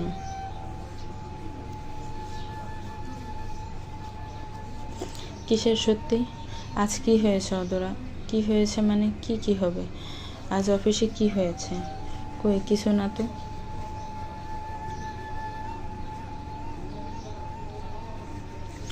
তুই হঠাৎ বিয়ে করতে চাইছিস কেন? বল কি হয়েছে? আমি জানি অফিসে আজ কিছু একটা হয়েছে যেটা তুই লুকিয়ে রাখতে চাইছিস। প্লিজ আমায় বল অদরা, প্লিজ। অদরা চুপ থাকতে পারলো না, কাঁদতে কাঁদতে সব বলে দিল জেরিনকে। সব কিছু শোনার পর জেরিন বলল, আরে এসব কিছুতে একটা ভুল বোঝাবুঝির কারণে হয়েছে, তুই কাঁদছিস কেন? তোর তো এখানে কোনো দোষ নেই। আর তুই ওখান থেকে এমনভাবে চলে এলি কেন? তোর উচিত ছিল দিশাকে সব কিছু বুঝিয়ে বলা। বুঝিয়ে বলবো? কেন আমি কিছু বুঝিয়ে বলতে যাব? আমি তো কোনো ভুল করিনি। আর না, আমার নিয়ত খারাপ ছিল। তাহলে কেন আমি অন্যদেরকে কিছু বোঝাতে যাব? একটু শান্ত হয়ে আবার বলল, একটা কথা জানিস, দিশা ম্যাডাম যে আমাকে অতগুলো খারাপ কথা শোনালো, তাতে আমার খুব একটা খারাপ লাগেনি। উনি তো আমাকে এসে প্রথম দিন থেকেই খুব একটা পছন্দ করেন না, কিন্তু আমার খারাপ লেগেছে আপনার স্যারের জন্য। ম্যাডাম যখন আমার চরিত্রের উপর আঙ্গুল তুলছিলেন, তখন স্যার একটা কথাও বলেননি। উনি সত্যিটা জানতেন, তবুও কিছু বলেননি। আচ্ছা আচ্ছা হয়েছে, এবার চুপ কর প্লিজ। আবার একবার ভেবে দেখো তোরা, চাকরি ছাড়ার সাথে বিয়ের কিন্তু কোনো সম্পর্ক নেই। অন্য চাকরি কর, কিন্তু বিয়ে করবি কেন, তাও আবার এত তাড়াতাড়ি? অদরা একটা তাচ্ছিল্যের মূলক হাসি দিয়ে বলল, তুই না সেদিন বলেছিলি তোর একটা ধুলাবাই লাগবে? তুই অনেক একা হয়ে যাচ্ছিস, বোর লাগছে এখন, তাই ভাবলাম বিয়েটা এবার করেই ফেলি। আর কতদিন একা থাকবো বল? কিছুদিন পর তো আমি বুড়ি হয়ে যাব, তখন আমাকে কে বিয়ে করবে বলতো? হা হা। যে নদরা দুই বাহু ধরে ওকে জাকাতে জাকাতে বলল, কি হয়েছে অদরা, কেন এমন পাগলামি করছিস? তোর কি খুব কষ্ট হচ্ছে? অদরা ঝিরিনের দিকে তাকিয়ে হাসতে লাগলো। কষ্ট? কিসের কষ্ট? আমার আবার কিসের কষ্ট বলতো? আচ্ছা শোন না, তুই এখন যা প্লিজ, আমি কিছুক্ষণ ঘুমাবো, খুব ঘুম পাচ্ছে আজ। জেরিন মাথা নাড়িয়ে হাঁ বলে রুম থেকে চলে গেল। জেরিনে চলে যাওয়ার পর অদরা রুমের দরজা লাগিয়ে ঘর অন্ধকার করে খাটের এক কোণায় গুটুসুটি হয়ে বসে কাঁদতে লাগলো। কোনটা যে তাকে আজ বেশি কষ্ট দিয়েছে তা সে বুঝতে পারছে না। দিশার ওই কথাগুলো না আপনার স্তব্ধ থাকা, কোনটা? আমি কি বললাম মামুনিকে? কেন আমি বিয়ে করতে চাইলাম? জেরিন তো ভুল কিছু বলেনি। আমি তো অন্য কোনো জব খুঁজতেই পারি, কিন্তু বিয়ে না, আর কোনো কিন্তু নয়। অজান্তে যখন বিয়েতে হাঁ বলে দিয়েছি, তখন কাল আমি তাদের সাথে দেখা করব, দেখি পরিবারটা ভালো হলে বিয়েটা করেই নেব। আসল কথা হলো অদরা আপনার উপর কিছুটা অভিমান করে এই সিদ্ধান্তটা নিয়েছে। কারণ দিশা যখন ওর চরিত্র নিয়ে কথা বলছিল, তখন আপনার চুপ করেছিল। দিশা যখন অদরার উপরে আপনাকে পাশানোর অপবাদ দিচ্ছিল, তখনও আপনার চুপ ছিল। তাই আজও এমনটা বলেছে।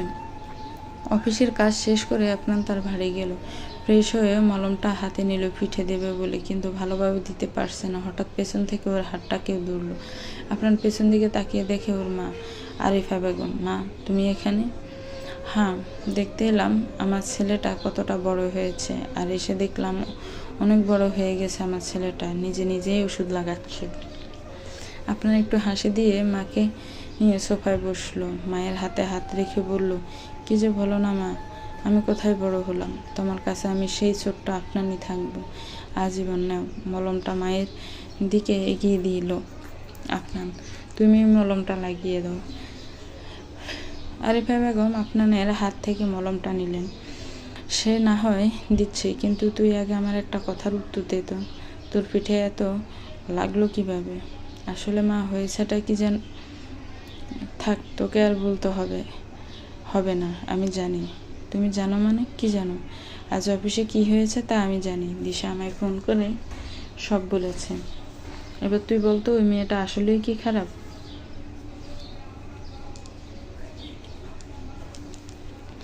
না মা, অদরা খারাপ নয়। আসলে আমাকে আর অদরাকে ওইভাবে একসাথে দেখে দিশার অনেক রাগ হয়, তাই সত্যিটা পুরোপুরি না জেনেও এত কিছু ভেবে নিয়েছে। তাহলে কি ওই মেয়েটা চাকরিটা আর করবে না, ছেড়ে দিবে? না মা, অদরাই চাকরিটা ছাড়বে না। আমি দিশার হয়েও ওনার কাছে ক্ষমা চেয়েছি। উনি কাল থেকে অফিসে আসবেন, দেখে নিও। এসব নিয়ে আর ভেবো না, ওষুধটা লাগিয়ে দাও।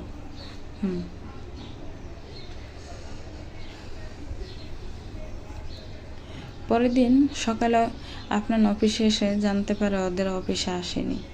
আপনার ওর কেবিনে গিয়ে ল্যাপটপ নিয়ে কাজ করছিল। এমন সময় একটা মেয়ে আপনার রুমের দরজায় নখ দিয়ে বলল, আসতে পারি? আপনার কোনো দিকে না তাকিয়ে বলল, আসুন অদরা, আমি জানতাম আপনি আসবেন, ভিতরে আসুন। কথাটি বলে আপনার সামনের দিকে তাকালো, কিন্তু সামনে তাকানো মাত্রই আপনার অবাক হয়ে গেল, কারণ আপনার মেয়েটিকে দেখতে একটু অবাক হয়ে গেল। সরি, আমি অদরা নই, আমি জেরিন। কে আপনি? আপনার পরিচয়? আমি অদরার ফ্রেন্ড হয়ে একটি লেটার আপনাকে দিতে বলেছে। জেরিন আপনাকে লেটারটা দিল। আপনার লেটারটা খুলে অবাক হয়ে গেল, কারণ ওইটা ছিল অদরার রেজিগনেশন লেটার। লেটারটা দেখার সাথে সাথে আপনার উঠে দাঁড়ালো আর বলল, এটা কি জেরিন? দেখতেই তো পাচ্ছেন স্যার, অদরার রেজিগনেশন লেটার। তা তো দেখতেই পাচ্ছি, কিন্তু এটা কেন? বাহ, কালকের ঘটনা এত সহজে ভুলে গেলেন। মনে নেই কিভাবে আপনি আর আপনার হবু বউ একসাথে মিলে অদরাকে অপমান করেছিলেন? আমি অদরাকে অপমান করলাম কখন? আর কাল তো আমি অদরাকে সরি বলেই দিয়েছিলাম, আর এটাও বলেছিলাম আজ থেকে অফিসে আসতে। জেরিন আপনার থেকে মুখ ঘুরিয়ে নিল, তারপর বলল, সরি বলে কি হবে স্যার? যা দুঃখ দেয় তা তো দিয়েই দিয়েছেন। আপনার আর কিছু না বলে ড্রয়ার থেকে গাড়ির চাবিটা নিয়ে রুম থেকে বেরিয়ে যাচ্ছিল। এমন সময় জেরিন ওকে থামালো আর বলল, কোথায় যাচ্ছেন? অদরার বাসায় যাচ্ছি। কেন? অদরার সাথে কথা বলতে। কিন্তু আপনি তো অদরাকে সেখানে পাবেন না। কেন? আজ অদরাকে একটা ছেলে তার পরিবার নিয়ে দেখতে আসছে কলম্বাস হোটেলে। জেরিনের কথা শুনে আপনার চুপচাপ দাঁড়িয়ে থাকলো। কিছুক্ষণ পর ওর টেবিলের ড্রয়ারটা খুলে একটা ফাইল নিল, আর তারপর জেরিনকে বলল, আসুন আমার সাথে। আপনার আর জেরিন গাড়ি করে কলম্বাস হোটেলে এসে পৌঁছালো। তারপর সেখানে অদরা আছে। জেরিন আপনাকে সেখানে নিয়ে গেল। আপনার সেখানে গিয়ে দেখলো একটি সোফায় অদরা চুপচাপ বসে আছে। ওর সামনের সোফাতে আরও লোকজন। অদরা আজ লাল পাড়ের জামদানি শাড়ি পরেছে, সাথে হালকা সাজ। আজ অনেক সুন্দর লাগছে অদরাকে। আপনার অদরাকে এই সাজে দেখে সেখানেই থেমে গেল। জেরিন আপনাকে বলল, দেখুন, আপনি এখানে কেন এসেছেন আমি জানি না, কিন্তু প্লিজ আমার বন্ধুর বিয়েটা ভাঙবেন না। এখানে কোনো সিন ক্রিয়েট করবেন না। জেরিনের কথা শুনে আপনার একবার ওর দিকে তাকালো, তারপর সোজা অদরার কাছে চলে গেল। রাজিয়া বেগম অদরাকে বললেন, কি মা, কিছু বলো তাহলে। বিয়ে থেকে তোমার সম্মতি আছে? তুই কি ছেলেকে কিছু বলতে চাস? অদরা মাথা নেড়ে জানালো না। পাশ থেকে আপনার বলে উঠলে, ওনার কিছু বলার না থাকলেও আমার কিছু বলার আছে। আপনার গলা শুনে সবাই তার দিকে তাকালো, সাথে অদরা আপনাকে দেখে চিৎকার করে বলল, আপনি এখানে কি করছেন? এসব কি মিস অদরা? আপনি বিয়ে করছেন আর নিজের বসকে ইনভাইটও করলেন না কেন? এসব আপনি কি বলছেন? আমি তো এখনো বিয়ে করিনি। আমি তো অদরার কথা শেষ হতে না দিয়ে আপনার বলল, আর আপনার বিয়ে করা হবে না মানে কি বলতে চাইছেন? কি আপনি? হ্যাঁ, ঠিকই শুনছেন। আপনি এখন বিয়ে করতে পারবেন না, কারণ আপনি এখন জেলে যাবেন। আপনার এই কথাটা শুনে ওখানে উপস্থিত সবাই অবাক হয়ে গেল। পাত্রপক্ষরা সবাই উঠে দাঁড়ালো। কি বলছেন? টা কি আপনি? আমি এমন কি করেছি যার জন্য আমাকে জেলে যেতে হবে? আপনি ঠকিয়েছেন, আমার কোম্পানিকে ঠকিয়েছেন। কি আবল তাবল কথা বলছেন আপনি? আমি আপনার কোম্পানিকে কিভাবে ঠকালাম? আপনি কি নেশা করেছেন নাকি উল্টাপাল্টা বকছেন? আপনার অদরার দিকে একটা ফাইল এগিয়ে দিয়ে বলল, আমি ভুল বলছি না, ঠিক বলছি। তাই এই ফাইলটা পড়লেই আপনি বুঝতে পারবেন। নিন, পড়ুন, এটা ভালো করে পড়বেন। অদরা ফাইলটা নিয়ে পড়া শুরু করলো। এদিকে কেউ কিছু বুঝতে পারছে না। রাজিয়া বেগম পাশে দাঁড়িয়ে থাকা জেরিনকে পিস করে বললেন, কি হচ্ছে কি? এটা কি? কে জেরিন? তুই অদরার বসকে এভাবে এখানে কেন এনেছিস? আর কি আছে এই ফাইলটাতে? মামুনি, প্রথমত আমি ওনাকে এখানে আনিনি, উনি নিজেই এখানে এসেছেন। আর দ্বিতীয়ত এই ফাইলটাতে কি আছে তা আমি জানি না। আর এবার চুপ করে তোমার মেয়ে আর জামাইয়ের নাটকটা দেখো। জেরিনের কথা শুনে রাজিয়া বেগম ব্রু কুঁচকে ওর দিকে তাকালো। কি বললি তুই? জামাই মানে? কে আমার জামাই?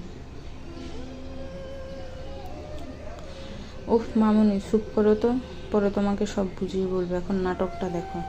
ফাইলটা পড়ার পর অদরা আফনানের দিকে অসহায়ভাবে তাকিয়ে বলল, স্যার এটা? রাজিয়া বেগম বললেন, কি আছে এই ফাইলটাতে অদরা?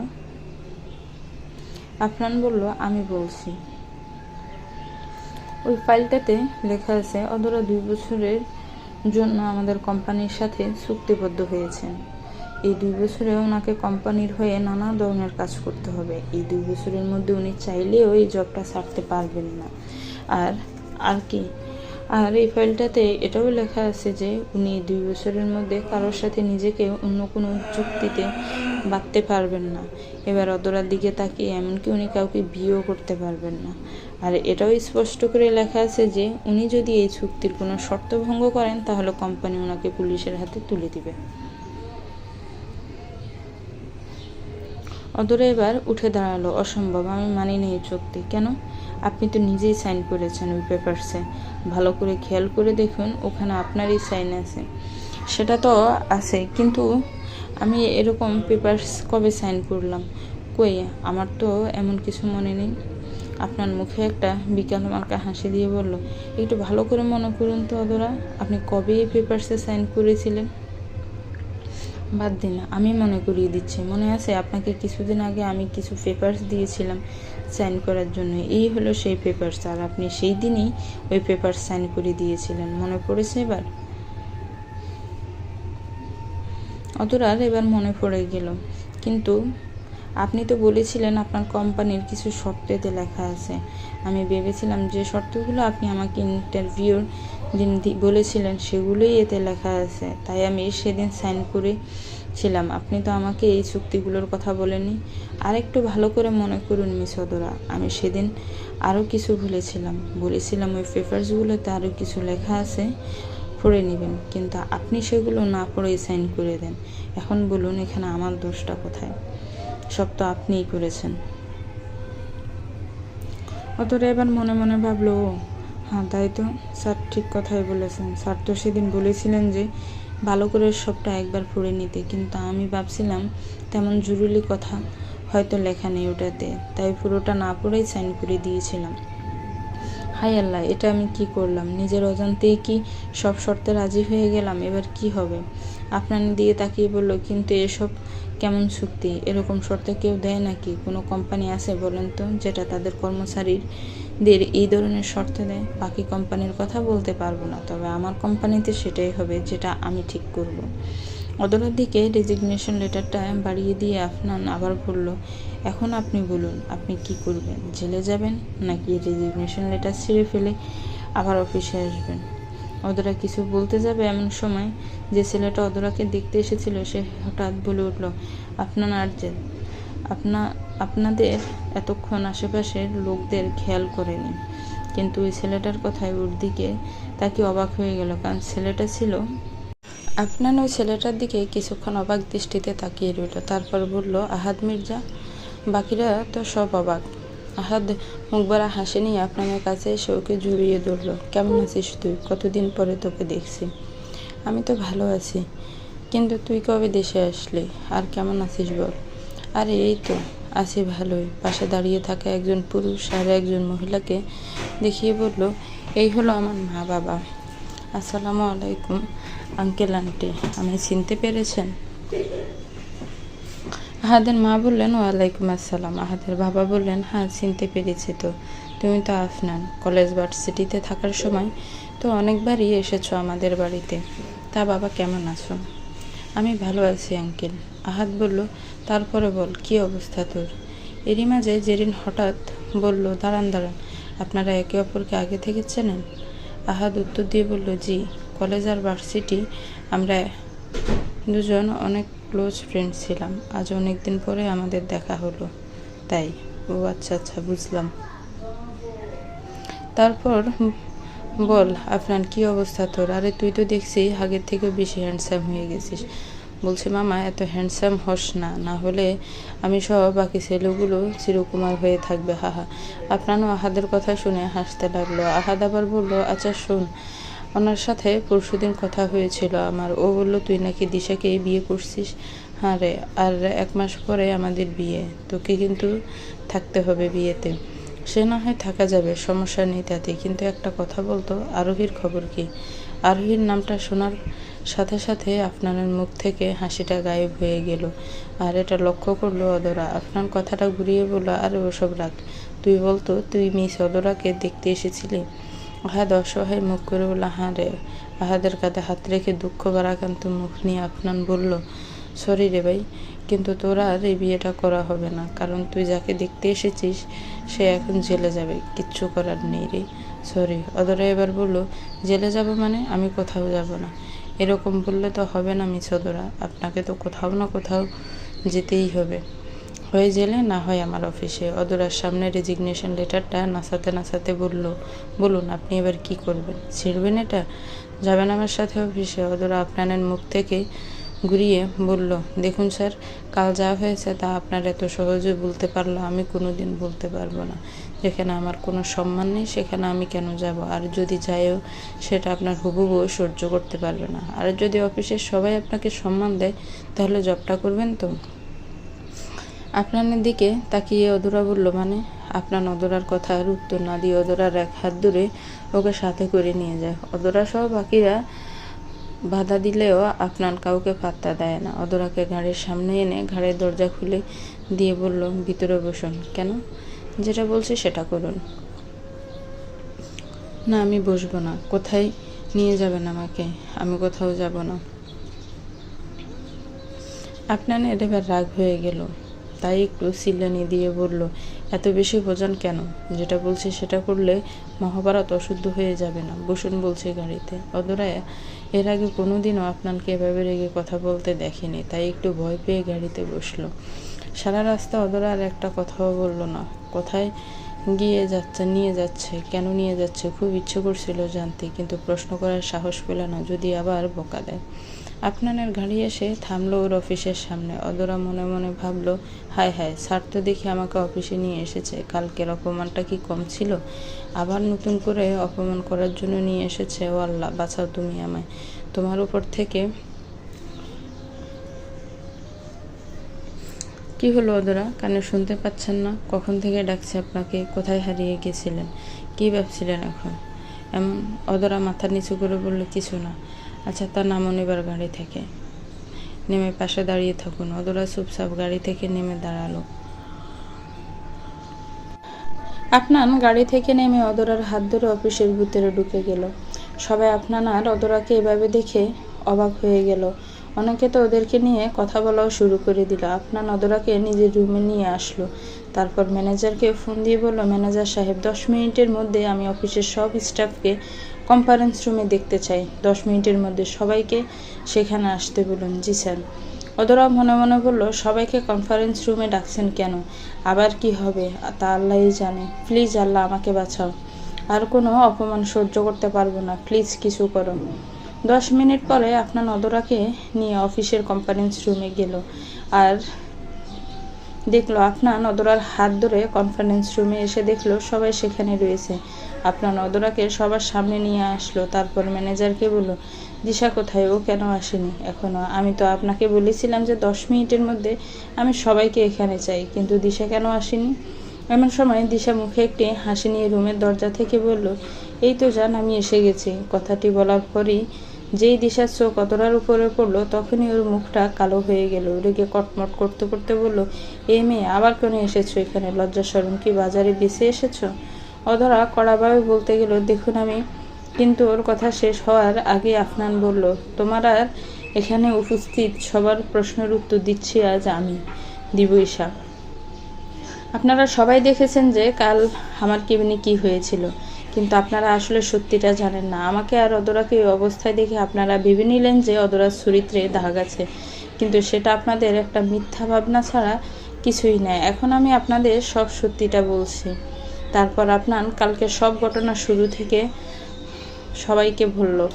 এখানে অদরার কোনো দোষ নেই, তার চরিত্রে বিন্দু পরিমাণ কোনো দাগ নেই। আশা করি আপনারা এবার আপনাদের ভুলটা বুঝতে পেরেছেন। আর একটা কথা, অদরা আমার ফিয়ে, তাই এই অফিসে আমার পরে যার সবচেয়ে বেশি সম্মান পাওয়ার কথা সেটা অদরারই। তাই আমি চাই আপনারা সবাই তাকে সম্মানের চোখে দেখুন। এই মেয়ে ওই মেয়ে এগুলা না বলে সবাই তাকে ম্যাডাম বলে ডাকুন। কথাগুলো বলে আপনার এবার অদরার দিকে তাকালো আর দেখলো অদরা কৃতজ্ঞতার দৃষ্টিতে তাকিয়ে আছে ওর দিকে। চোখে পানিও চলে এসেছে। হয়তো অনেক কিছু বলতে চাচ্ছিল আপনাকে, কিন্তু কিচ্ছু বলতে পারলো না। আপনার মুখে একটা মিষ্টি হাসি দিয়ে ইশারা দিয়ে বুঝিয়ে দিয়েছে। সবাই একের পর এক করে অদরার কাছে আসলো আর ওর কাছে ক্ষমা চাইলো। কিছুক্ষণ পর এখন কনফারেন্স রুমে আছে আপনার, অদরা আর দিশা। আপনার আর অদরা একে অপরের দিকে তাকালেও দিশা নিচের দিকে তাকিয়ে রাগে ফুলছে। আপনার দিশাকে বলল, দেখো দিশা, কাল তুমি যে ব্যবহারটা করলে অদরার সাথে সেটা আমি কোনোদিনও তোমার কাছে আশা করিনি। ও পড়ে যাচ্ছিল আর আমি ওকে বাঁচিয়েছি। এই বিষয়টাকে তুমি কোথায় নিয়ে গেছো ভাবো একবার। দিশা মনে মনে বলল, বাহ অদরা বাহ, তোমাকে নিয়ে যতটুকু ভেবেছিলাম তুমি তো তার থেকেও বেশি চালাক। আপনাকে পুরোপুরি নিজের মুঠোই করে নিয়েছো দেখছি। কিন্তু আমিও কম না। আমি আমার আপনাকে কাউকে নিতে দিব না। এখন এই খেলাটা শক্তি দিয়ে জেতা যাবে না, বুদ্ধি দিয়ে জিততে হবে। ওকে ফাইন, তাহলে এটাই হবে। দিশা, এই দিশা, কি হলো তোমার? কি এমন ভাবছো? দিশা করুণ মুখ নিয়ে বলল, নিজের পাপের কথা ভাবছি আপনার। কত বড় ভুল করে ফেলেছি আমি কিছু জানার চেষ্টা না করে অদরাকে কি সব বললাম। ছি, আমি এতটা খারাপ হলাম কবে থেকে।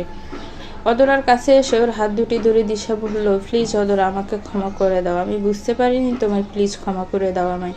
অদরা দিশার এই নাটকটাকে সত্যি মনে করলো। না ম্যাডাম, এরকম বলবেন না। আপনার জায়গায় আমি থাকলে হয়তো এভাবেই রিয়েক্ট করতাম। প্লিজ আপনি আর ক্ষমা চাইবেন না। আপনার এবার বলল, ফাইন, সব এখন ঠিকঠাক হয়ে গেছে তো মিস অদরা, আপনি এখন আপনার বাসায় চলে যান। আপনাকে আজ অফিসে কাজ করতে হবে না, কাল থেকে আবার কাজ করবেন। অদরা মুখে একটা হাসি নিয়ে বলল, জি স্যার। তারপর অদরা সেখান থেকে বাসায় চলে গেল। দিশা আফনানের কাছে এসে বলল, সরি জান, আমি কাল একটু বেশিই করে ফেলেছি। না দিশা, আর ক্ষমা চেও না প্লিজ। তুমি তোমার ভুল বুঝতে পেরেছ, সেটাই অনেক। চলো আমরা আমাদের কাজে যাই। তারপর আপনার না দিশাও সেখান থেকে চলে যায়। অদরা বাসায় চলে এলো। এসে দেখে সবাই ঘরে বসে আছে। জেরিন ওর কাছে দৌড়ে এসে বলল, কিরে, কোথায় গিয়েছিলি তুই? অফিসে। রাজিয়া বেগম বললেন, অফিসে মানে? সেখানে কি করতে গিয়েছিলে? অদরা এবার সব খুলে বলল।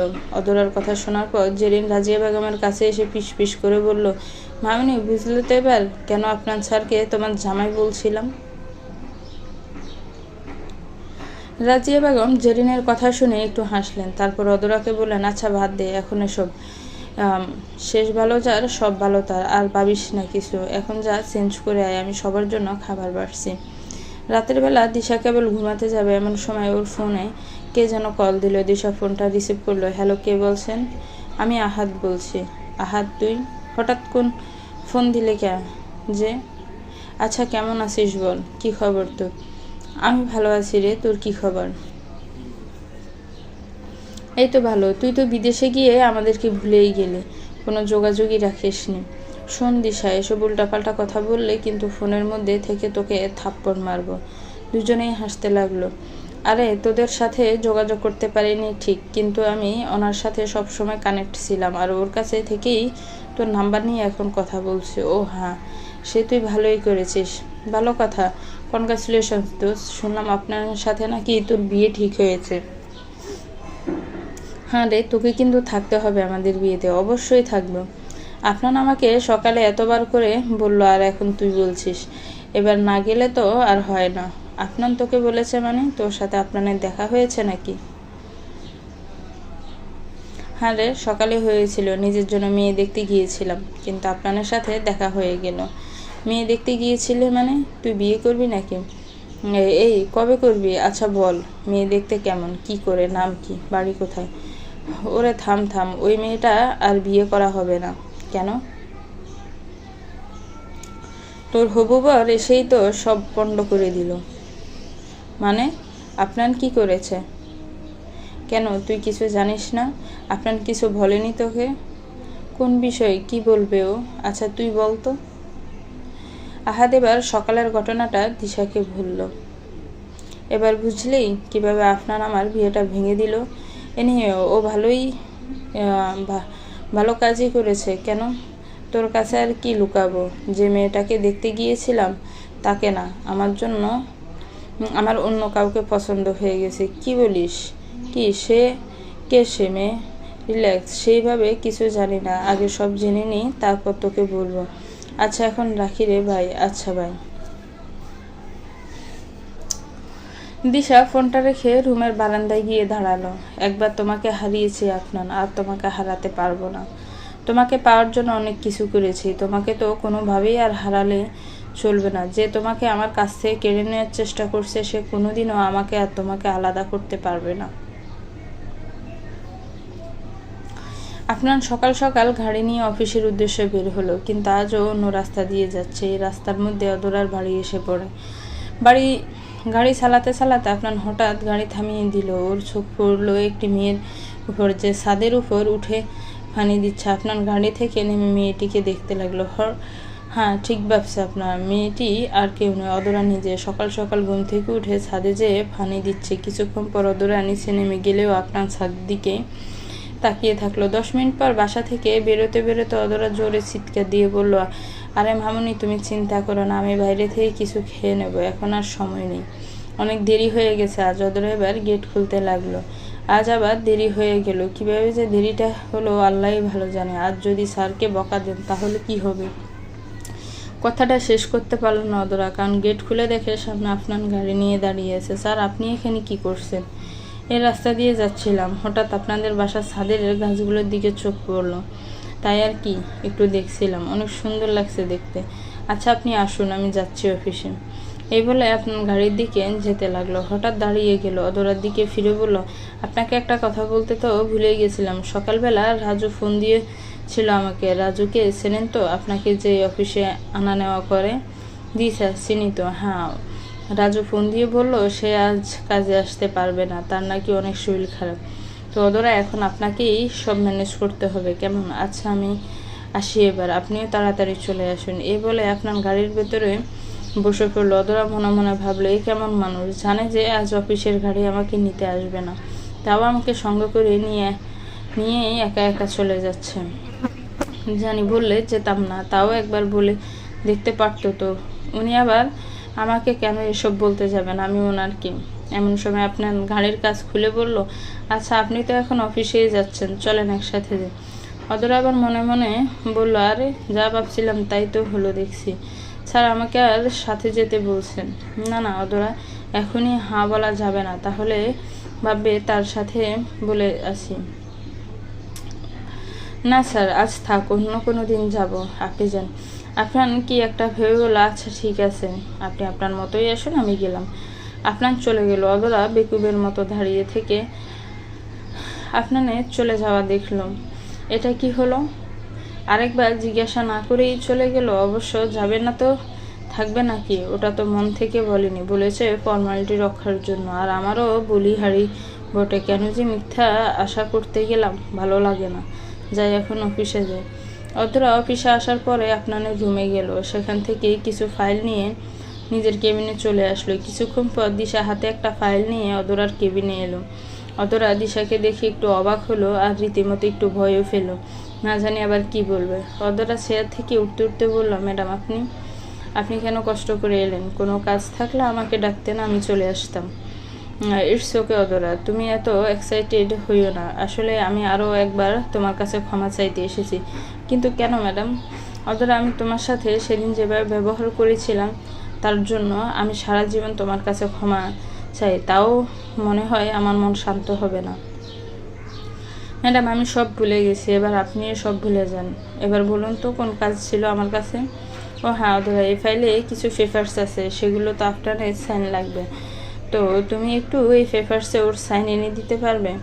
দিশার কাছ থেকে ফাইলটা নিয়ে অদরা বলল, অবশ্যই পারবো ম্যাডাম, কিন্তু আপনি নিজে কেন গেলেন না স্যারের কাছে? দিশা এবার কাঁদো কাঁদো হয়ে বলল, আমি কিভাবে ওর সামনে যাবো অদরা? ও যে আমাকে আর সহ্য করতে পারছে না জানো। কাল সারাদিন আমার সাথে একটা কথাও বলেনি। রাতে অনেক ইচ্ছা করছিল ওর সাথে একটা বার কথা বলতে, কিন্তু আমি পারিনি ওকে ফোন দিতে। সারা রাত ঘুমাতে পারিনি। অদরা দেখো আমার মুখটা কেমন যেন হয়ে গেছে। দেখো অদরা দেখলো দিশার চোখের নিচে হালকা হালকা কালি পড়ে গেছে, মুখটা অনেক ফ্যাকাশে দেখাচ্ছে। অদরা মনে মনে ভাবলো, তাই তো, ম্যাডামকে দেখে তো মনে হচ্ছে ম্যাডাম সারা রাত ঘুমায়নি। ইসরে স্যার আর আমার জন্য ম্যাডামকে কষ্ট পেলেন না, ওনাকে আবার কিছু করতে হবে। দিশাকে বললো, আপনি চিন্তা করবেন না ম্যাডাম, স্যার আবার আপনার সাথে স্বাভাবিকভাবে কথা বলবে, আমি স্যারকে বোঝাবো। সত্যি বলছো অদরা? জি একদম সত্যি, আমাকে একটু বিশ্বাস করুন, আমি সব ঠিক করে দেব। তোমার পরে আমার অনেক বিশ্বাস আছে। আচ্ছা শোনো, আমার অনেক কাজ আছে, আমি যাই এখন, কেমন? আচ্ছা ম্যাডাম। দিশা কেবিন থেকে বেরিয়ে মনে মনে ভাবলো, ফেসে গেল তো অধরা, আমার মুখের এই মেকআপ আর চোখের নিচের এই খালিটা দেখে ফেসে গেছো তুমি। এটাই তো চেয়েছিলাম। আমি এবার একটা ভান করব যেন আমি তোমার বন্ধু, সব সময় তোমার ভালো চাই। কেন এমন করব বলো তো অদরা? কারণটা হলো, বন্ধু যেভাবে একজনকে ক্ষতি করতে পারে, তার শত্রু কোনোদিন সেটা করতে পারে না। এবার শুধু দেখবে অদরা, তুমি তোমার সাথে কি কি করি। ঘড়ির কাঁটায় তখন 10টা বাজে। অদরা ওর কেবিনে বসে একা একা কাজ করছে। দূর কিছুই তো মাথায় ঢুকছে না, কিন্তু কেন এমনটা হচ্ছে? আমি তো কালই এই ধরনের কাজ করেছিলাম, তখন তো দিব্যি পেরেছি, তাহলে এখন কেন পারছি না? এমন সময় আফনান এলো ওর কেবিনে। কি হয়েছে অদরা, কোনো সমস্যা?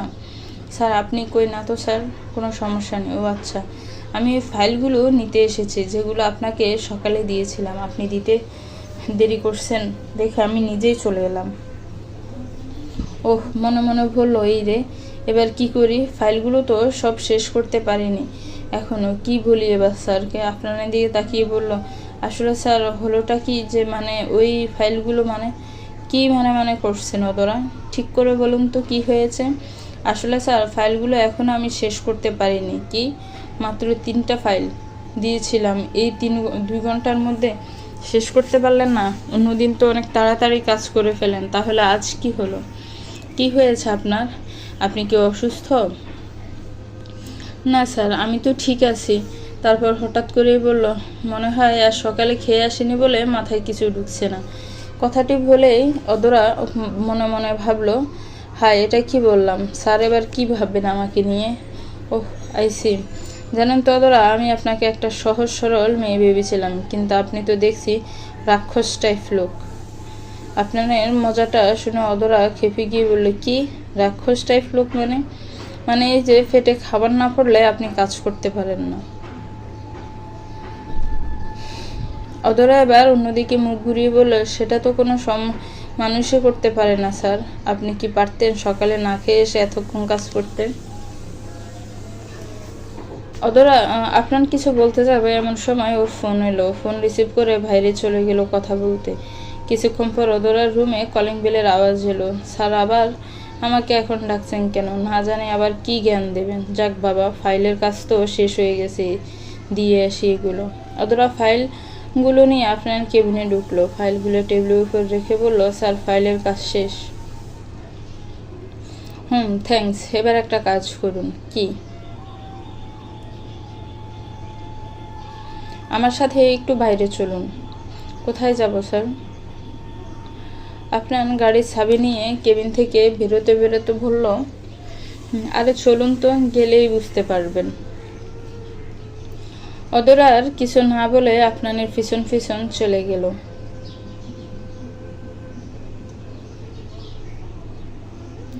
আপনার একটি রেস্টুরেন্টের সামনে এনে গাড়ি থামালো। স্যার আমরা এখানে কেন এসেছি? আপনার অদরার দিকে তাকালো, কিন্তু কোনো কথা বলল না। তাই অদরা আবার বলল, স্যার কোনো মিটিং আছে কি?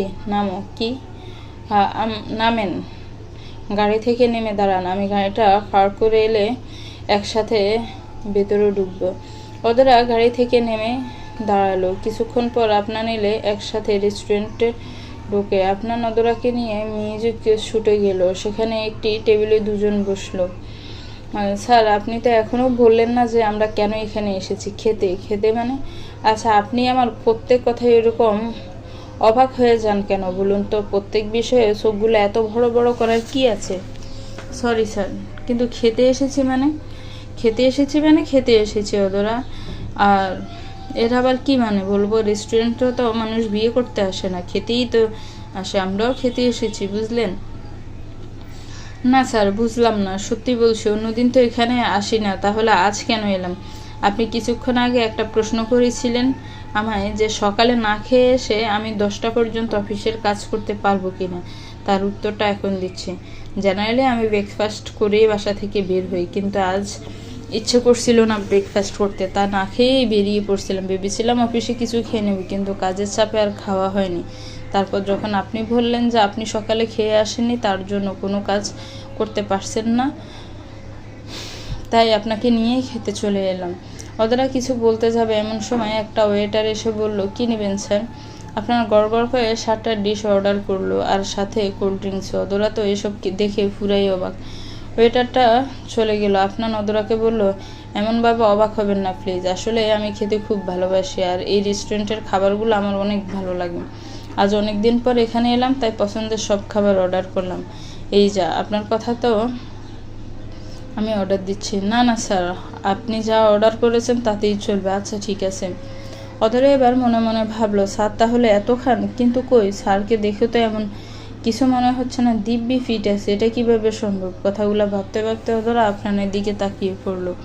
অদর সাহনি দেখে আফনান বলল, জানি আপনি কি ভাবছেন, এটাই ভাবছেন তো যে মানুষটা এত খায় সে এত ফিট কি করে আছে? আপনার কথা শুনে অদরার মুখটা হা হয়ে গেল। মনে মনে বলল, উনি কি মানুষ নাকি অন্য কিছু? কীভাবে বুঝলে? এটাই ভাবছি। আপনাদের দিকে তাকিয়ে বলল, না না স্যার, এমন কিছুই তো ভাবছি না। ভাবছেন, আমাকে দেখলে সবাই এটা ভাবে, আপনি কেন ভাববেন না? আপনিও ভাবছেন। তাহলে শুনুন, হ্যাঁ এটা ঠিক যে আমি খেতে অনেক ভালোবাসি, কিন্তু আমি রেগুলার জিমে যাই, এক্সারসাইজ করি, তাই ফিট আছি। আচ্ছা, আপনি কি এক্সারসাইজ করেন নাকি, মানে এতটা ফিট আছেন যে? না স্যার, আমি এমনি। এরই মধ্যে খাবার চলে এলো। আপনার অদরাকে খাবার সার্ভ করে দিল আর নিজেও নিল। দুজনেই খাওয়া শুরু করলো। খেতে খেতে আপনার বলল, জানেন অদরা, আজকালকার মানুষগুলো কেমন যেন বদলে গেছে। মানে স্যার, মানে এই ধরুন কারোর জন্য কিছু করলে একটা ধন্যবাদ পর্যন্ত কেউ এখন আর বলে না, এই আর কি। অদরা খাওয়া বন্ধ করে ভাবতে লাগলো, হায় হায় স্যার, দেখছি আমাকে খোঁটা দিচ্ছে। অবশ্য স্যার যা বলেছে তা তো ভুল কিছু বলেনি, সত্যিই তো। কাল সবার সামনে স্যার যেভাবে আমার হয়ে কথা বলেন, তার জন্য স্যারকে একটা ধন্যবাদ দেওয়া উচিত ছিল আমার, আর আজকের এটার জন্য একটা ধন্যবাদ দেওয়া উচিত। উফ, কী যে করি আমি। আপনার দিকে তাকিয়ে বলল, স্যার আমি আপনাকে কিছু বলতে চাই। আমি আসলে অদরার কথা শেষ হতে না দিয়ে আপনার বলল, প্লিজ অদরা, আপনি যেন আবার আমাকে এখন ধন্যবাদ বলতে যাবেন না। অদরা আর কিছু বললো না, অনেকক্ষণ ধরে চুপচাপ থেকে খেতে লাগলো দুজনে। হঠাৎ অদরা বলল, স্যার আপনি আমার জন্য কাল যা করেছিলেন আর আজ যা করলেন তার জন্য অনেক অনেক ধন্যবাদ। আচ্ছা অদরা, একটা কথা বলি। জি স্যার, বলুন না। আমরা কি বন্ধু হতে পারি? আপনার এই কথা শুনে অদরা শক্ত হয়ে গেল। ভাবতে লাগলো যে ও কোনো স্বপ্ন দেখছে কিনা, তাই নিজের হাতে নিজেই সিমটি কাটলো। কিন্তু না, এটা স্বপ্ন না, বাস্তব।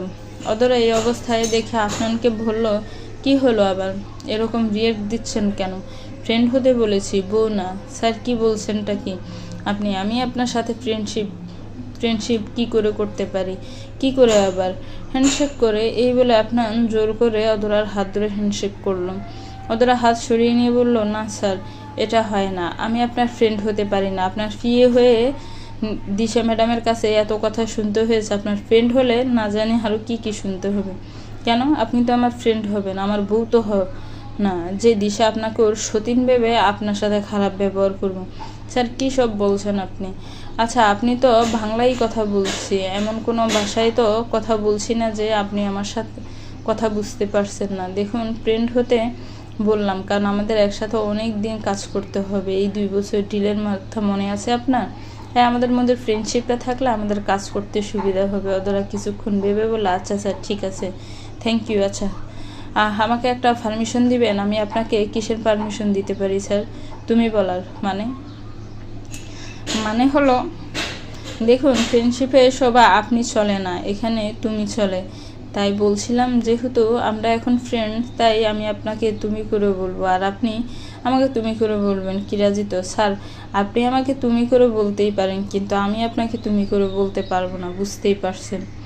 ওকে ওকে বুঝলাম, ঠিক আছে, আপনাকে কথায় মেনে নিলাম। এমন সময় শ্যুটের ম্যানেজার এসে মাইক ধরে বলল, অ্যাটেনশন প্লিজ, এখন এখানে জনপ্রিয় কণ্ঠশিল্পী হাসান তার একটি গান পরিবেশন করবেন। আপনারা যারা কাপল আছেন এখানে প্লিজ এসে ডান্স করুন, এনজয় গাইজ। ম্যানেজারের কথা শুনে ওরা অনেক এক্সাইটেড হয়ে গেল। হাসান এসেছে এখানে? জানেন স্যার, উনি আমার খুব পছন্দের একজন সিঙ্গার, আমার খুব ভালো লাগে ওনার গান। তাই নাকি? ভালো। সুইটির সব লাইট অফ হয়ে গেল, আর শুধুমাত্র গিটারের উপরে আলো ফেলা হয়েছে। ধীরে ধীরে গিটারের আওয়াজ বাজতে লাগলো। হৃদয়ে মেতেছি প্রেমেরই বিছানা, আমি তোমার হতে চাই, দুজনে দুজনার হাতে হাত রেখে সারা জীবন চলতে চাই। যদি কখনো মরণও আসে চাইব সেদিনও তোমায়, যদি কখনো মরণও আসে চাইব সেদিনও তোমায়। অনেক সাধনার পরে আমি পেলাম তোমার মন, পেলাম খুঁজে এই ভুবনে আমার আপনজন। সিঙ্গার হঠাৎ বললেন, come on couples please dance. Manager সাহেব আপনার কাছে এসে বললে, মিস্টার আফনান কেমন আছেন? ভালো আছি, আপনি কেমন আছেন? আমিও ভালো আছি, মনে হচ্ছে ম্যাডামকে নিয়ে বেশ ভালোই আছেন, যান ডান্স করুন প্লিজ। ওরা ম্যানেজারকে কিছু বলতে যাবে, তখনই আফনান বলল, শিওর, কাম অন ওরা, চলো ডান্স করা যাক। আপনি কি পাগল হয়ে গেছেন স্যার? আপনার সাথে কি না আমি ডান্স করব? ওহ কাম অন ওরা, ডান্সই তো করতে বলেছি, বিয়ে তো করতে বলছি না, প্লিজ চলো, আর এই সুযোগ পাবে না। না না স্যার, অদরাকে এক প্রকার জোর করে ডান্স ফ্লোরে নিয়ে গেল আফনান। এক হাত দিয়ে অদরার এক হাত ধরলো, অন্য হাত দিয়ে অদরার কোমর ওকে নিজের কাছে নিয়ে আসলো। আফনান এসব কাজ দেখে অদরা তো বেহুশ হওয়ার মতো অবস্থা। আবারও গান শুরু হলো, আদুরে আলাপে মানি না তোর দূরে থাকা, জ্বলে যায় পুড়ে যায় সহে নেই ছেয়ে থাকা। আদুরে আলাপে মানি না তোর দূরে থাকা, জ্বলে যায় পুড়ে যায় সহে নাই ছেয়ে থাকা। যদি কখনো মরণও আসে চাইব সেদিনও তোমায়, যদি কখনো মরণও আসে চাইব সেদিনও তোমায়। অনেক সাধনার পরে আমি পেলাম তোমার মন, পেলাম খুঁজে এই ভুবনে আমার আপনজন। আপনারা আর অদরা গানের সাথে সাথে ডান্স করছে। অবশ্য এটাকে ডান্স বলে না, কারণ এখানে তারা শুধু একে অপরের দিকে তাকিয়ে আছে আর মাঝে মাঝে একটু দুলছে। স্যার স্যার স্যার শুনছেন? অদরা আফনানকে ডাকছে, কিন্তু আফনানের কানে সেই ডাক পড়ছে না, কারণ সে এখন অদরাকে দেখতে ব্যস্ত। আবার গান শুরু হলো, মনেরই শহরে তোকে ছাড়া তো ভাবিনি, চলে আয় গুনে যায় তোর আর আমার প্রেম কাহিনী। মনেরই শহরে তোকে ছাড়া তো ভাবিনি, চলে আয় গুনে যায় তোর আর আমার প্রেম কাহিনী। যদি কখনো মরণও আসে চাইব সেদিনও তোমায়, যদি কখনো মরণও আসে চাইব সেদিনও তোমায়। গান চলাকালীন আফনানের যে কি হলো অদরা তা বুঝতে পারছে না। অদরাকে নিজের একদম কাছে এনে দুই হাত দিয়ে ওর মুখটি আলতো করে ধরলো আফনান। নিজের ঠোঁটটাকে অদরা ঠোঁটের একদম কাছে নিয়ে আসলো। এবারেই বোধ হয় কিছু একটা হয়ে যাবে, কিন্তু না, আফনানের হঠাৎ থেমে গেল। অদরা আস্তে করে ধাক্কা দিয়ে নিজের থেকে দূরে সরিয়ে দিল, তারপর গিয়ে টেবিলে মাথা নিচু করে বসে পড়ল। অদরা সেখানেই দাঁড়িয়ে রইল। অনেক সাধনার পরে আমি পেলাম তোমার মন, পেলাম খুঁজে এই ভুবনে আমার আপনজন। গান শেষ হয়ে গেল। এখানে উপস্থিত সবাই সিঙ্গারের কাছে যে অটোগ্রাফ নিচ্ছে। এমন সময় আফনান উঠে দাঁড়ালো, টেবিল থেকে মায়ের ছাবিটা নিল, অদরার দিকে না তাকিয়ে বলল, চলো অফিসে যেতে হবে, অনেক কাজ পেন্ডিং আছে, তাড়াতাড়ি আসো। কথাগুলো বলে আফনান সেখান থেকে চলে গেল। অদরাও ওর পেছন পেছন ছুটল। আফনান গাড়ি চালাচ্ছে আর অদরা বাইরের দিকে তাকিয়ে আছে, কেউ কারোর সাথে কোনো কথা বলছে না। হঠাৎ আফনান বলল, সরি অদরা, আমার যে কি হয়ে গেছিল ওই সময়, আমি কিভাবে এটা করতে চাচ্ছিলাম, বিশ্বাস করো আমার সেই ধরনের কোনো ইন্টেনশন ছিল না। আমি আপনার কথাগুলো বারবার বাধা পাচ্ছে। স্যার ঠিক আছে, আমি বুঝতে পেরেছি, ইটস ওকে। আপনার নিজেকে একটু শান্ত করে বলল, আসলে কি বলো তো, আমি আবার ওই রোমান্টিক দাসের গানগুলো শুনে একটু রোমান্টিক হয়ে পড়ি, হিহি। আপনার কথা শুনে ধরো ওদিকে তাকিয়ে জোর করে একটু হাসলো, মনে মনে বলল, মিথ্যা, উনি একটু রোমান্টিক হয়ে পড়েন নাকি? এটাকে যদি একটু রোমান্টিক হওয়া বলে তাহলে পুরো রোমান্টিক হলে কি অবস্থা হতো। ইস, এসব কি ভাবছি। সি কি হলো? না না স্যার, কিছু না। স্যার যদি কিছু মনে না করেন তাহলে একটা কথা বলবো। হ্যাঁ বলো। স্যার আপনি কি দিশা ম্যাডামের উপরে এখনও রেগে আছেন? না অদরা, আমি ওর উপরে রেগে নেই, আমি একটু কনফিউজড হয়ে গেছি। কনফিউজড কেন স্যার? আমি দিশাকে অনেক বছর ধরে চিনি, কিন্তু আজ পর্যন্ত ওকে কারোর সাথে এভাবে কথা বলতে দেখিনি যেভাবে ও তোমার সাথে সেদিন কথা বলছিল। আমি এখনো বিশ্বাস করতে পারছি না যে দিশা কারোর সাথে এভাবে কথা বলতে পারে, সত্যিটা না জেনে কাউকে এভাবে দোষারোপ করতে পারে। স্যার, সময়ের সাথে সাথে মানুষ একটু বদলে যায়। দিশা ম্যাডামের সাথে আপনার বিয়ে হতে যাচ্ছে, এমন সময় আপনাকে অন্য কোনো মেয়ের সাথে ওভাবে দেখলে তো। অদরা থেমে গেল, আর কিছু বললো না। আপনার ওই বিষয়ে আর কোনো কথা বললো না। আপনার আর অদরা অফিসে পৌঁছে গেল। নামো। স্যার প্লিজ, ম্যাডামের উপর আর রাগ করে থাকবেন না, তাকে আর কষ্ট দিবেন না, তার সাথে কথা বলে সব কিছু সমাধান করে ফেলবেন। অদরা গাড়ি থেকে নেমে অফিসের ভিতরে ঢুকে গেল। আপনার গাড়িটা পার্ক করে অফিসের ভিতরে গেল। সেই দিন বিকেলে অনা এলো আপনানের কেবিনে। আরে তুই কখন এলি? কেবলই এলাম। দাঁড়া দাঁড়া, তোর তো 2 দিন আগে আসার কথা ছিল, এত লেট করলি কেন? আর বলিস না, তোকে ওই নতুন যে ফ্যাক্টরির কথা বলেছিলাম সেখানে একটু সমস্যা হয়ে গেছিল, সেটাই ঠিক করছিলাম। হ্যাঁ জানি, বলেছিলি তুই আমায়। তা আমাকে ফোন করে বলিসনি কেন যে তুই আজ আসলি? আমি তোকে এয়ারপোর্টে নিতে আসতাম। আসলে কি বলতো, আমার ভাইকে আমি আর কষ্ট দিতে চাইনি, বুঝলাম। বুঝলাম। এখন বল, অফিসে কেন এলি? বাড়ি কেন যাসনি? একটা কাজ এসেছি। কি কাজ? এমন সময় অদরা আপনার কেবিনে এলো। স্যার, এই ফাইলটি একটু দেখুন তো, কেমন যেন।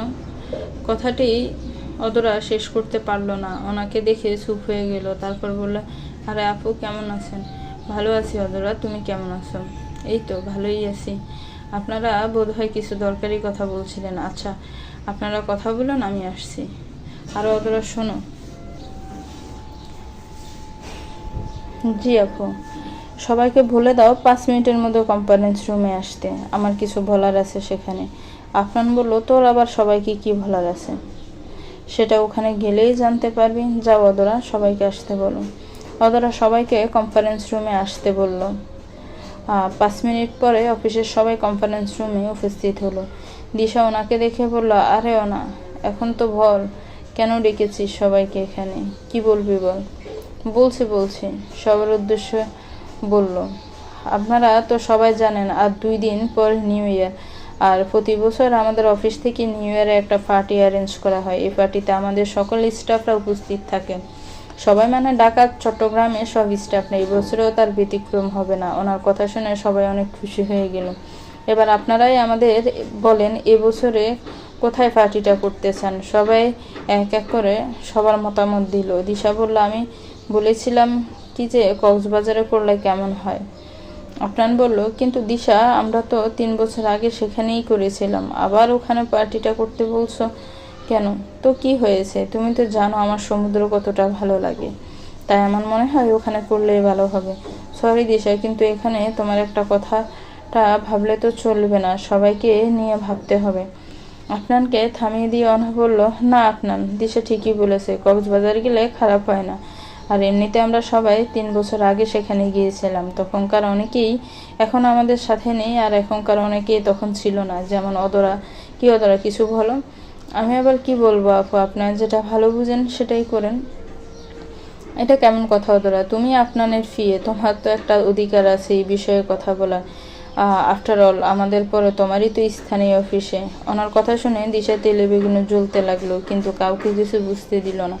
বলো অদরা, কক্সবাজার যাবে? জি আপু, গেলে খারাপ হয় না।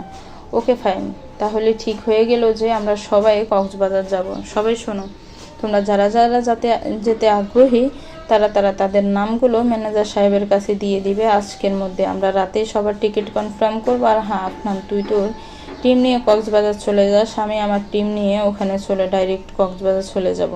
তুই ওখান থেকে যাবি মানে? তুই এখন চট্টগ্রাম যাবি নাকি? না, এখন যাব না, কাল সকালে যাব। আর ওদিকে আমি আগে থেকে সব ব্যবস্থা করে এসেছি। আচ্ছা ঠিক আছে। রাতের বেলা অদরা নিজের কাপড় চোপড় প্যাক করছে, এমন সময় জেরিন ওর ঘরে এলো। কিরে, প্যাকিং সব শেষ? না রে, চলছে এখনো। আচ্ছা শোন, তুই কিন্তু তাড়াতাড়ি চলে আসবি, আমি তোকে খুব মিস করব। তুই তো জানিস তোকে ছাড়া আমি থাকতে পারি না।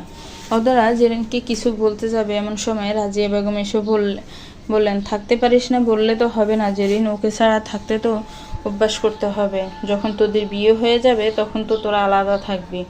ও মামনি, বিয়ের কথা দিয়ে দারুণ একটা জিনিস মনে পড়লো কি, সেদিন আপনার স্যার যেভাবে তো বিয়েটা ভেঙে দিল অদরা, সেটা কিন্তু দারুণ ছিল। তবে জানিস, আমি একটু ভয় পেয়ে গেছিলাম। আমি ভাবলাম ওই ফাইলে তোর আর আপনার স্যারের বিয়ের কাগজ ছিল, তুই তোর বিয়ের কাগজে সাইন করে দিয়েছে। কি যা তা বলছিস তুই? দেখো না মামনি, এই জেরিনটা কি বলছে। আরে এখানে মামনি কি দেখবে বলতো? আমি সত্যিই এমনটা ভেবেছিলাম, কিন্তু এমনটা হয়নি রে। ভালো হয়েছে এমনটা হয়নি, কারণ আমার মাত্র 28 দিন পর স্যারের বিয়ে, বুঝেছিস? এবার যা, ঘুমাতে যা। কাল আমাকে অনেক সকালে উঠতে হবে। এখন আমি ঘুমাতে যাচ্ছি। মামনি, তুমিও ঘুমিয়ে পড়ো, যাও। দুই অফিসের প্রায় সব কর্মকর্তারা এই ট্রিপে যাচ্ছে। আফনান ও স্টাফদের জন্য 2টি বাস ভাড়া করেছেন। একটি গাড়ির সামনে দাঁড়িয়ে আছে আফনান। দিশা আফনানের কাছে এসে ওর ঘাড়ের উপরেও 2 হাত রেখে বলল, দেখো তো জান আমায় কেমন দেখাচ্ছে। এমন সময় ওদরে এসে হাজির। আফনান আর দিশাকে এই অবস্থায় দেখে ওর মেজাজটাই খারাপ হয়ে গেল। ঘুরতে যাবে বলে কত সুন্দর একটা মুড নিয়ে বের হয়েছিল, কিন্তু এখানে এসে স্যার আর ম্যাডামের এই আলগা ফিরিত দেখে পুরো মুডটাই নষ্ট হয়ে গেল। সত্যি ম্যাডামের মনে লজ্জা শরম বলে কিচ্ছু নেই। দেখছে এখানে সবাই দাঁড়িয়ে আছে, তাও স্যারের সাথে এইভাবে। সবাইকে ফ্রিতে নাটকটা না দেখালেই কি নয়? অদরা একপাশে দাঁড়িয়ে কথাগুলো ভাবছে, ও চোখে দুটো রাগ লাল হয়ে যাচ্ছে। অদরাকে এই অবস্থায় দেখে সুফিয়া বলল, কি হলো অদরা, এভাবে দাঁড়িয়ে আছো কেন? চলো। অদরা সুফিয়ার দিকে তাকিয়ে একটা মিষ্টি হাসি দিল, তারপর ওর সাথে বাসে উঠে গেল। এদিকে আপনার দিশার হাত সরাতে সরাতে বলল, আহ দিশা, করছোটা কি তুমি? এখানে সবাই দাঁড়িয়ে আছে, তুমি সবার সামনে। আপনার কথা শেষ হতে না দিয়ে দিশা বলল, কামন বেবি, কি করছি মানে? রোমান্স করছি। বিয়ের পরে তো এমনিতেই করতে হবে, তাই এখন করলে সমস্যা আছে দিশা, অনেক সমস্যা আছে। দিশা আপনার কথা শুনে হাতের উপর হাত রেখে রাগে একটা লোক দিয়ে বলল, ও তাই নাকি, অনেক সমস্যা? তা কি কি সমস্যা আছে শুনে কয়েকটা বলো তো। দিশা প্লিজ, এখন আবার ঝগড়া শুরু করো না। একটু থেমে, আচ্ছা হ্যাম সরি, কোনো সমস্যা নেই, কিন্তু এখন তুমি গাড়িতে উঠো, একটু পরে গাড়ি ছাড়বে, যাও। দিশা আপনানের কথা শুনে গাড়িতে উঠল।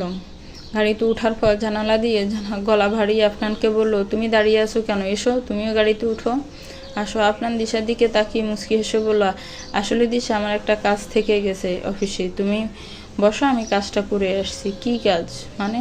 কি কাজ তোমার এখন অফিসে? আরে আছে একটু কাজ, তুমি একটু ওয়েট করো, আমি এখনই চলে আসবো। কিন্তু দিশার কথা না শুনে আপনার অফিসের ভিতর চলে গেল। দিশা বসে বসে ভাবতে লাগে, কি যে এমন কাজ আছে যা করতে আপনার এখন আবার অফিসে চলে গেল। প্রায় 10 মিনিট হয়ে গেল, কিন্তু আপনার এখনো আসেনি। দিশা আপনার একটা খোঁজ নেবে বলে ব্যাগ থেকে যখনই ফোনটা বের করলো, ঠিক তখনই ওর ফোনে একটা কল এলো। আপনার ফোন দিয়েছে। দিশা ফোনটা রিসিভ করলো। হ্যালো আপনার, কই তুমি? আসছো না কেন এখনো? আসলে দিশা, আমি অফিসের একটা কাজে একটু আটকে গেছি, সেই জন্য একটু দেরি হচ্ছে, আমার এখনো বেশ সময় লাগবে। কি বলছো ওটা কি? আচ্ছা তুমি দাঁড়াও, আমিও আসছি। এই না না, তুমি আবার কেন কষ্ট করে আসতে যাবে? তুমি একটা কাজ করো, বলো গাড়িটা ছেড়ে দিতে, পরের বাসায় চলে আসবো। পাগল হয়ে গেছো তুমি? তোমাকে ছাড়াই চলে যাবো? আমি ওয়েট করছি, তুমি আসো।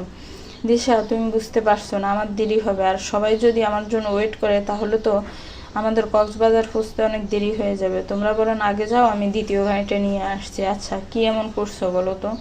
সেটা আমি পরে তোমায় বলবো, সব বলবো, এখন যাও, বাই।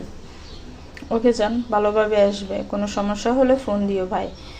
আপনার কথা মতো দিশা বাসের ড্রাইভারকে গাড়ি স্টার্ট দিতে বললো। ওরা চলে যাওয়ার 2 মিনিট পর আপনার অফিস থেকে বেরোলো। বাইরে এসে আরেকটা বাসে উঠলো। আপনার বাসের মধ্যে উঠলে বাসের লোকজন আপনাকে দেখে অবাক হয়ে গেল। সবাই আপনাকে দেখে এজন্য অবাক হলো, কারণ ওর তো দিশার সাথে করে অন্য বাসে যাওয়ার কথা ছিল। তবে আপনাদের সামনের দিকে তাকিয়ে একটু অবাক হলো, কারণ বাসে একটা সিটও খালি ছিল না, শুধু পেছনে একটা সিট খালি। আপনাকে দেখে আসিফ উঠে দাঁড়িয়ে বলল, স্যার আপনি কি এই গাড়িতে করে যাবেন? হ্যাঁ আসিফ, আমাকে এই গাড়িতে করে যেতে হবে, আসলে অফিসের একটা কাজ করছিলাম, যখন ফিরলাম তখন দেখি দিশার গাড়িটা চলে গেছে, তাই আপনাদের সাথেই এখন যেতে হবে। ও আচ্ছা স্যার, আপনি তাহলে আমার সিটে বসেন, আমি পেছনে চলে যাচ্ছি। আসিফ নিজের সিট থেকে সরে পেছনে যাচ্ছিল। এমন সময় আসিফকে থামিয়ে আপনার বলল, না না আসিফ, আপনাকে এত কষ্ট করতে হবে না, আপনি বসুন, আমি পিছনে গিয়ে বসছি। কিন্তু স্যার আপনি কি করে পেছনে বসবেন? মানে আপনার তো সমস্যা হবে। আরে কে বললো আমার সমস্যা হবে? কোনো সমস্যা হবে না। ইনফ্যাক্ট আমার তো বাসের পেছনে বসে যেতেই ভালো লাগে। আপনি বসুন। আসিফ আর কোনো কথা না বলে চুপচাপ নিজের সিটে বসে পড়লো। আপনার বাসার ড্রাইভারকে বলল, মামা এবার চলুন, এমনিতেই অনেক দেরি হয়ে গেছে। আপনার কথাগুলো বলে যেই পেছনের দিকে এগুতে লাগলো তখনই ড্রাইভার বাস স্টার্ট করলো, কিন্তু বাস ছাড়ার প্রথম যোগটা সামলাতে না পেরে আপনার পেছনের সিটে সামনে গিয়ে পড়ে গেল। কিন্তু না, সে নিচে পড়েনি, পড়েছে একজনের ঘায়ের উপর। আপনার চোখ তুলে ওই মানুষটার দিকে তাকানোর সাথে সাথে অবাক হয়ে গেল, কারণ আপনার দেখলো যে অদরার উপরে পড়েছে। ও যখন অদরার উপরে পড়ছিল তখন ওর হাতে টান লেগে আবার হিজাবের মাথার পিন খুলে গেল। অদরা চোখ দুটো বেশ বড় বড় করে আপনার দিকে তাকিয়ে আছে, কিন্তু আপনার এমনভাবে অদরার দিকে তাকিয়ে আছে যেন কোনো ঘুরের মধ্যে পড়ে গেছে। আপনার আশেপাশের আওয়াজ শুনে আপনার অদরার উপর থেকে শরীর পাশে বসে পড়লো। তারপর বললো, আরে না না, আমার কিছু হয়নি, ওই টাল সামলাতে না পেরে পড়ে যাচ্ছিলাম, কিন্তু অদরা আমায় ধরে ফেললো। থ্যাঙ্কস অদরা, আমাকে ধরার জন্য। আপনার কথা শুনে সবাই এবার স্বাভাবিকভাবে নিজের সিটে বসে পড়লো। এদিকে আপনাকে দেখে অদরা পুরাই অবাক হয়ে গেছে। স্যার, আপনি এখানে কি করছেন? কি করছি মানে? বসে আছি। না মানে বলছিলাম যে আপনার তো দিশা ম্যাডামের সাথে অন্য গাড়িতে যাওয়ার কথা ছিল। আপনার মনে মনে বললো, এ বাসে কী করছি তা তো বাসে ওঠার সাথে সাথেই সবাইকে বলেছি। অদরা শুনতে পায়নি? আপনার হঠাৎ খেয়াল করলো অদরার হাতে ফোন, আর ফোনে ইয়ারফোন লাগানো। ও, তাহলে ম্যাডাম এতক্ষণ কানে ইয়ারফোন লাগিয়ে গান শুনছিলেন, সেজন্য কিছু শুনতে পাইনি। এবার একটু মজা করা যাক ম্যাডামের সাথে। কি হলো স্যার, কি ভাবছেন? না না, কিছু না, জিজ্ঞাসা করছিলাম যে আমি কেন এই গাড়িতে করে যাচ্ছি। তাহলে শোনো, তোমার জন্য। আপনারও কোনার শোনা মাত্রই অদরা চিৎকার করে বলে, কি আমার জন্য মানে? কি করছোটা কি? আস্তে আস্তে কথা বলো, চিল্লাচ্ছ কেন? সরি স্যার, কিন্তু বলছি যে আপনি আমার জন্য এই গাড়িতে মানে? হ্যাঁ, তোমার জন্যই তো আমাকে এই গাড়িতে করে যেতে হচ্ছে। তুমি তো আমার ফিয়ে যেখানে সেখানে বসকেও তো সেখানে সেখানে থাকতে হয়। কি বলেন? হ্যাঁ, ও সরি, মানে বস যেখানে যেখানে থাকে তার ফিয়েকেও তো সেখানে সেখানে থাকতে হয়, যাতে বছর কোনো দরকার হলে তার ফিয়ে তাকে হেল্প করতে পারে। কিন্তু তুমি তো এই গাড়িতে করে যাচ্ছিলে আর আমি ওই গাড়িতে। এখন রাস্তায় যদি তোমার কোনো হেল্পের প্রয়োজন হয় আমার, তখন কি করি? স্যার, একটা কথা বলবো? হ্যাঁ বলো। স্যার, আমি আপনার বলা একটা কথাও ভালোভাবে বুঝতে পারলাম না, সব যেন মাথার উপর দিয়ে গেল। অদরার কথা শুনে আপনার কিছুক্ষণ হাসলো, তারপর বলল, যখন বুঝোনি তখন আর বুঝতে হবে না, বাদ দাও। আচ্ছা, তুমি কি গান শুনছিলে? জি স্যার, আমিও শুনবো, আমাকে দাও। কেন স্যার, আপনার ফোনে গান নেই? না, গান তো আছে, কিন্তু ইয়ারফোন তো কাছে নেই এখন। আচ্ছা, কি গান শুনছিলে? আমি তো ওই তো মানে মুখের কথা শেষ করার আগে থেমে গেল অদরা। মনে মনে বলল, না না, স্যারকে কোনোভাবেই বলা যাবে না যে আমি এখন রোমান্টিক গান শুনছিলাম। স্যারের তো আবার রোমান্টিক গান শুনলে রোমান্স করার ইচ্ছা যায়। না না, এখন যদি বলি রোমান্টিক গান শুনছি আর স্যার যদি শুনতে চান তাহলে তো সমস্যা হয়ে যাবে। এখানে তো অনেক লোক, না জানি কার সাথে আবার কি করে বসেন। না, অন্য কিছু বলতে হবে। কি হলো অদরা? বলতে বলতে আবার থেমে গেলে কেন? রকি, ওয়েট, রোমান্টিক গান শুনছ? না স্যার, কি যে বলেন, আমি রোমান্টিক গান শুনবো কেন? আমি তো ওই রবীন্দ্রসঙ্গীত শুনছিলাম। রবীন্দ্রসঙ্গীত? তুমি রবীন্দ্রসঙ্গীত শোনো? মানে তোমার ভালো লাগে রবীন্দ্রসঙ্গীত শুনতে? হ্যাঁ হ্যাঁ, কেন লাগবে না, খুব ভালো লাগে আমার। মনে মনে বললো, মোটেও না। আবার আপনাকে বললো, শুধু রবীন্দ্রসঙ্গীত নয় স্যার, আমার রবীন্দ্রসঙ্গীত, নজরুল সঙ্গীত, জয়নুল সঙ্গীত সব ভালো লাগে। অদরার কথা শুনে আপনার থমকে এলো। কি বললে? জয়নুল সঙ্গীত? কোন জয়নুলের কথা বলছো? কেন, জয়নুল আবেদিনের কথা বলছি, নাম শুনেননি? তা হ্যাঁ শুনেছি, কিন্তু সে তো ছবি আঁকতো, গানও যে লিখতো আর গাইতো সেটা তো জানতাম না। আচ্ছা, তোমার কাছে কি জয়নুল আবেদিন গান আছে? থাকলে প্লিজ দাও না, আমি একটু শুনি। অদরা এবার বুঝতে পারলো যে ও কি বলে ফেলেছে। আপনার দিকে অসহায় দৃষ্টিতে তাকিয়ে বললো, স্যার, আপনি তো বুঝতে পেরেছেন যে আমি ভুল বলে ফেলেছি, তাহলে এমন করছেন কেন? আপনার এবার মুখে হাত দিয়ে হাসতে লাগলো, তারপর বললো, সত্যি বলছি অদরা, যতদিন বেঁচে থাকবো ততদিনই জয়নুল সঙ্গীতের কথা অবশ্যই মনে রাখবে, এটা কখনোই ভুলবো না। অদরা আর কোনো কথা বললো না, মাথা নিচু করে হেজাব ঠিক করতে লাগলো। আর আপনাকে বললো, স্যার আমার হেজাবের সাথে কি সমস্যা বলেন তো? যখনই আমার কাছে আসেন তখনই খুলে দেন, বিষয়টা কি বলেন তো? তুমি তো আমাকে পছন্দ করো না, কিন্তু মনে হয় তোমার হিজাব আমাকে পছন্দ করে, সেজন্যই তা আমি কাছের লজ্জা পেয়ে খুলে যায়। অদরা হিজাবটা ঠিক করে বলল, কে বলছে আমি আপনাকে পছন্দ করি না? আমি বলেছি কেউ, তুমি জেনে কি করবে? সে তো আমাকে সত্যি কথাই বললো। মোটে না, সে আপনাকে ভুল বলেছে। আপনার এবার অদরা চোখের দিকে তাকিয়ে আস্তে আস্তে বলল, তাহলে সত্যিটা কি অদরা পছন্দ করো আমি? অদরা আপনার কণ্ঠে নেশাটা অনুভব করতে পারলো, কিছুটা স্থির হয়ে বলল, স্যার আপনি আমাকে কাজ দিয়েছেন, আমাকে নিজের একটা পরিচয় বানাতে সাহায্য করেছেন। আপনাকে কীভাবে অপছন্দ করতে পারি বলুন তো? রাত তখন 9টা। দিশাদের বাস কক্সবাজার পৌঁছালো। দিশা বাস থেকে নামার আগে ওনাকে ফোন করে হোটেলের সামনে গাড়ি, কি খবর দিশা, জানি কোনো প্রবলেম হয়নি তো? আরে নাও না, কোনো প্রবলেম হয়নি। ওনার সবাইকে উদ্দেশ্য করে বলল, আপনারা সবাই এই হোটেলে উঠবেন, ভেতরে গিয়ে রিসেপশনে নিজের নাম বলে রুমের চাবিটা নিয়ে নিন। সবার জন্য আলাদা আলাদা রুমের ব্যবস্থা করা হয়েছে। সবাই ওনাকে থ্যাংক ইউ বলে হোটেলের ভিতর চলে গেল। দিশা, আপনার কই? পরের গাড়িতে করে আসছে। পরের গাড়িতে কেন আসছে? তোর সাথে এই গাড়িতে করে এলো না কেন? আর বলিস না, ওনা আসার সময় একটা কাহিনী হয়েছে। কাহিনী কি? দিশা এবার ওনাকে সব বললো। আচ্ছা বুঝলাম। অদরা কই? ওকে তো দেখলাম না, ও আসবে না? দিশা এবার মনে মনে বললো, এখানেও অদরার নাম আসছে। এ অনাও না, কি এমন যে দেখেছো ওই মেয়েটার মধ্যে? সবসময় অদরা অদরা করে চিল্লায়। দূর, ভালো লাগে না ওকে, তো টিফটার আনাই পাশে পেলাম না, আর এখন ওই অদরার কথা বলতে হবে। জাস্ট আর ভালো লাগছে না। কিরে, কি ভাবছিস? কিছু না, অদরা আসবে তো, পরের গাড়িতে করে আসছে। ও একটু আস্তে আস্তে বললো, আপনারা আর অদরা একসাথে আসছে, ভালো ভালো, এটাই ভালো হয়েছে। কি বললি? কি ভালো হয়েছে? বলছিলাম তুই তাড়াতাড়ি এসে গেছিস, ভালো করেছিস। এখন চল, হোটেলে ফ্রেশ হয়ে নিবি। দিশা হোটেলের দিকে হাঁটা শুরু করলে ওনার দিশাকে আটকে দিয়ে বলে, কিরে, ওদিকে কই যাস? কেন? হোটেলে যাচ্ছি। তুই এই হোটেলে না, ওই হোটেলে থাকবি। আমি যে হোটেলটা বুক করেছি সেটাই।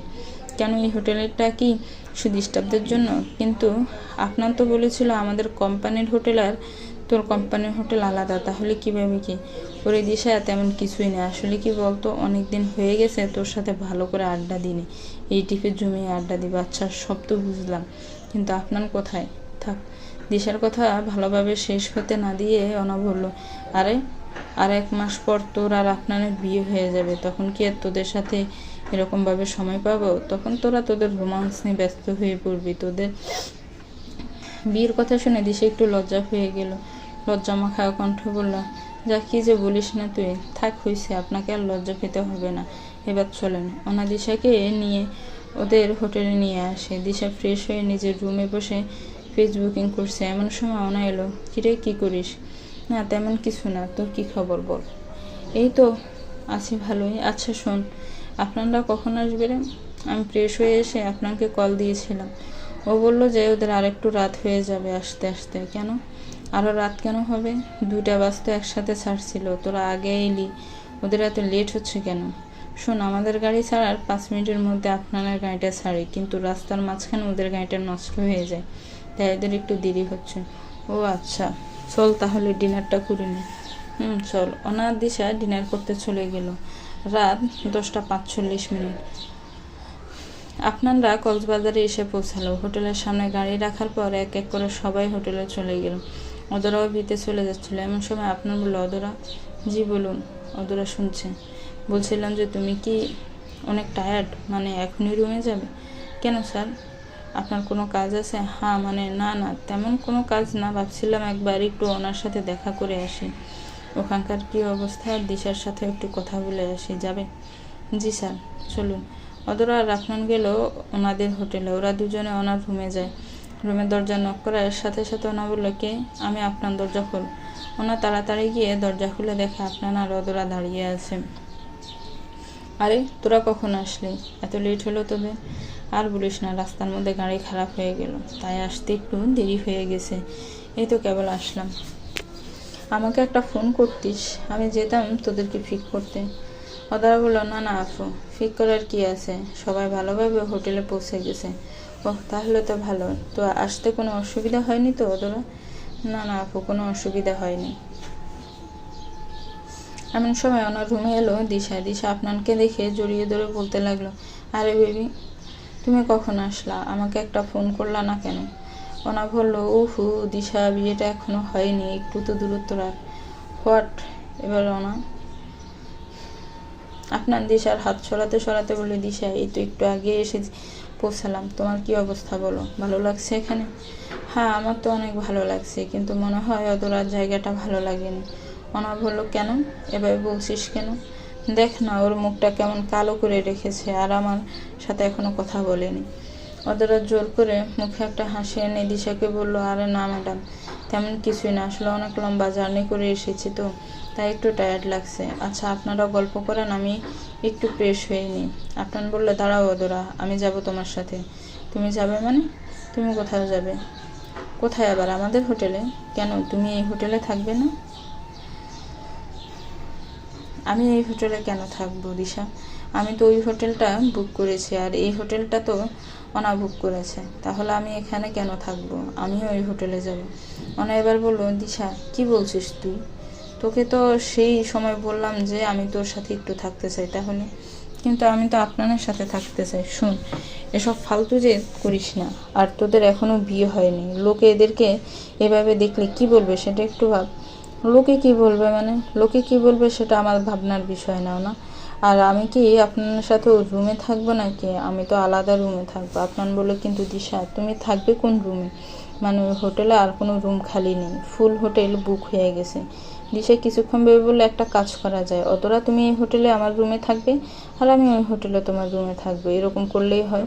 ওনা দিশার কথায় আপত্তি জানালে অদরা বলে, আচ্ছা ঠিক আছে, দিশা ম্যাডাম যেমনটা চাইছে তেমনটাই হোক, আমি ওই হোটেলে থাকছি, আর স্যার ম্যাডাম ওই হোটেলে গিয়ে থাকুক। ওনা আপু, আপনি আর আপত্তি করবেন না প্লিজ। ঠিক আছে, যা তোরা। আর অদরা, তুমি আমার সাথে আমার রুমে থাকবে, তোমাকে অন্য রুমে যেতে হবে না। ওকে? ওকে আপু। আপনার না দিশা তাদের হোটেলে চলে গেল, আর এদিকে অদরা ফ্রেশ হতে গেল। রাত তখন 12টা 15। ওনা বাইরে একটু হাঁটতে গেছিল, সেখান থেকে রুমে ফিরে আসার পর দেখে অদরা রুমে নেই। অদরা কোথায় গেল? একটু আগে তো রুমেই ছিল। ওনা চারপাশটা খুঁজলো, কয়েকজন স্টাফদের কাছে জিজ্ঞেস করলো, কিন্তু কেউ কিছু বলতে পারলো না। অদরার কোনো খোঁজ না পেয়ে অস্থির হয়ে গেল। ফোনটা অন করে আপনাকে একটা কল দিল। আপনার ডিনার করে কেবল রুমে এলো, এমন সময় ওর ফোনটা ভেজে ওঠে। ফোনটা হাতে নিয়ে দেখে ওনা কল দিয়েছে। আপনার রুমে জানালার কাছে দাঁড়িয়ে ফোনটা রিসিভ করলো। হ্যাঁ বল, কি হয়েছে? আপনার অদরাকে কোথাও খুঁজে পাচ্ছে না। কি খুঁজে পাচ্ছিস না মানে? ও কি কোনো ছোট বাচ্চা নাকি যে হারিয়ে যাবে, আর তুই ওকে খুঁজে পাচ্ছিস না? জানি না, আপনার কিছু বুঝতে পারছি না, পুরো হোটেল খুঁজলাম কিন্তু ওকে কোথাও পেলাম না। আচ্ছা দাঁড়া, আমি আসছি। আপনার ফোনটা রেখে ওনার বলা কথাগুলো আবার ভাবতে ভাবতে ওর চোখে গিয়ে পড়লো। গল্পটি কেমন লেগেছে একটু কমেন্টস করে জানাবেন। গল্পটির দ্বিতীয় পার্ট খুব শীঘ্রই, পরবর্তী পার্ট খুব শীঘ্রই আসবে। গল্পটিকে একটু লাইক করবেন, একটু কমেন্টস করবেন, আর আমার চ্যানেলটাকে প্লিজ সাবস্ক্রাইব করবেন। যারা অলরেডি সাবস্ক্রাইব করে রেখেছেন তাদেরকে অসংখ্য ধন্যবাদ। আসসালামু আলাইকুম।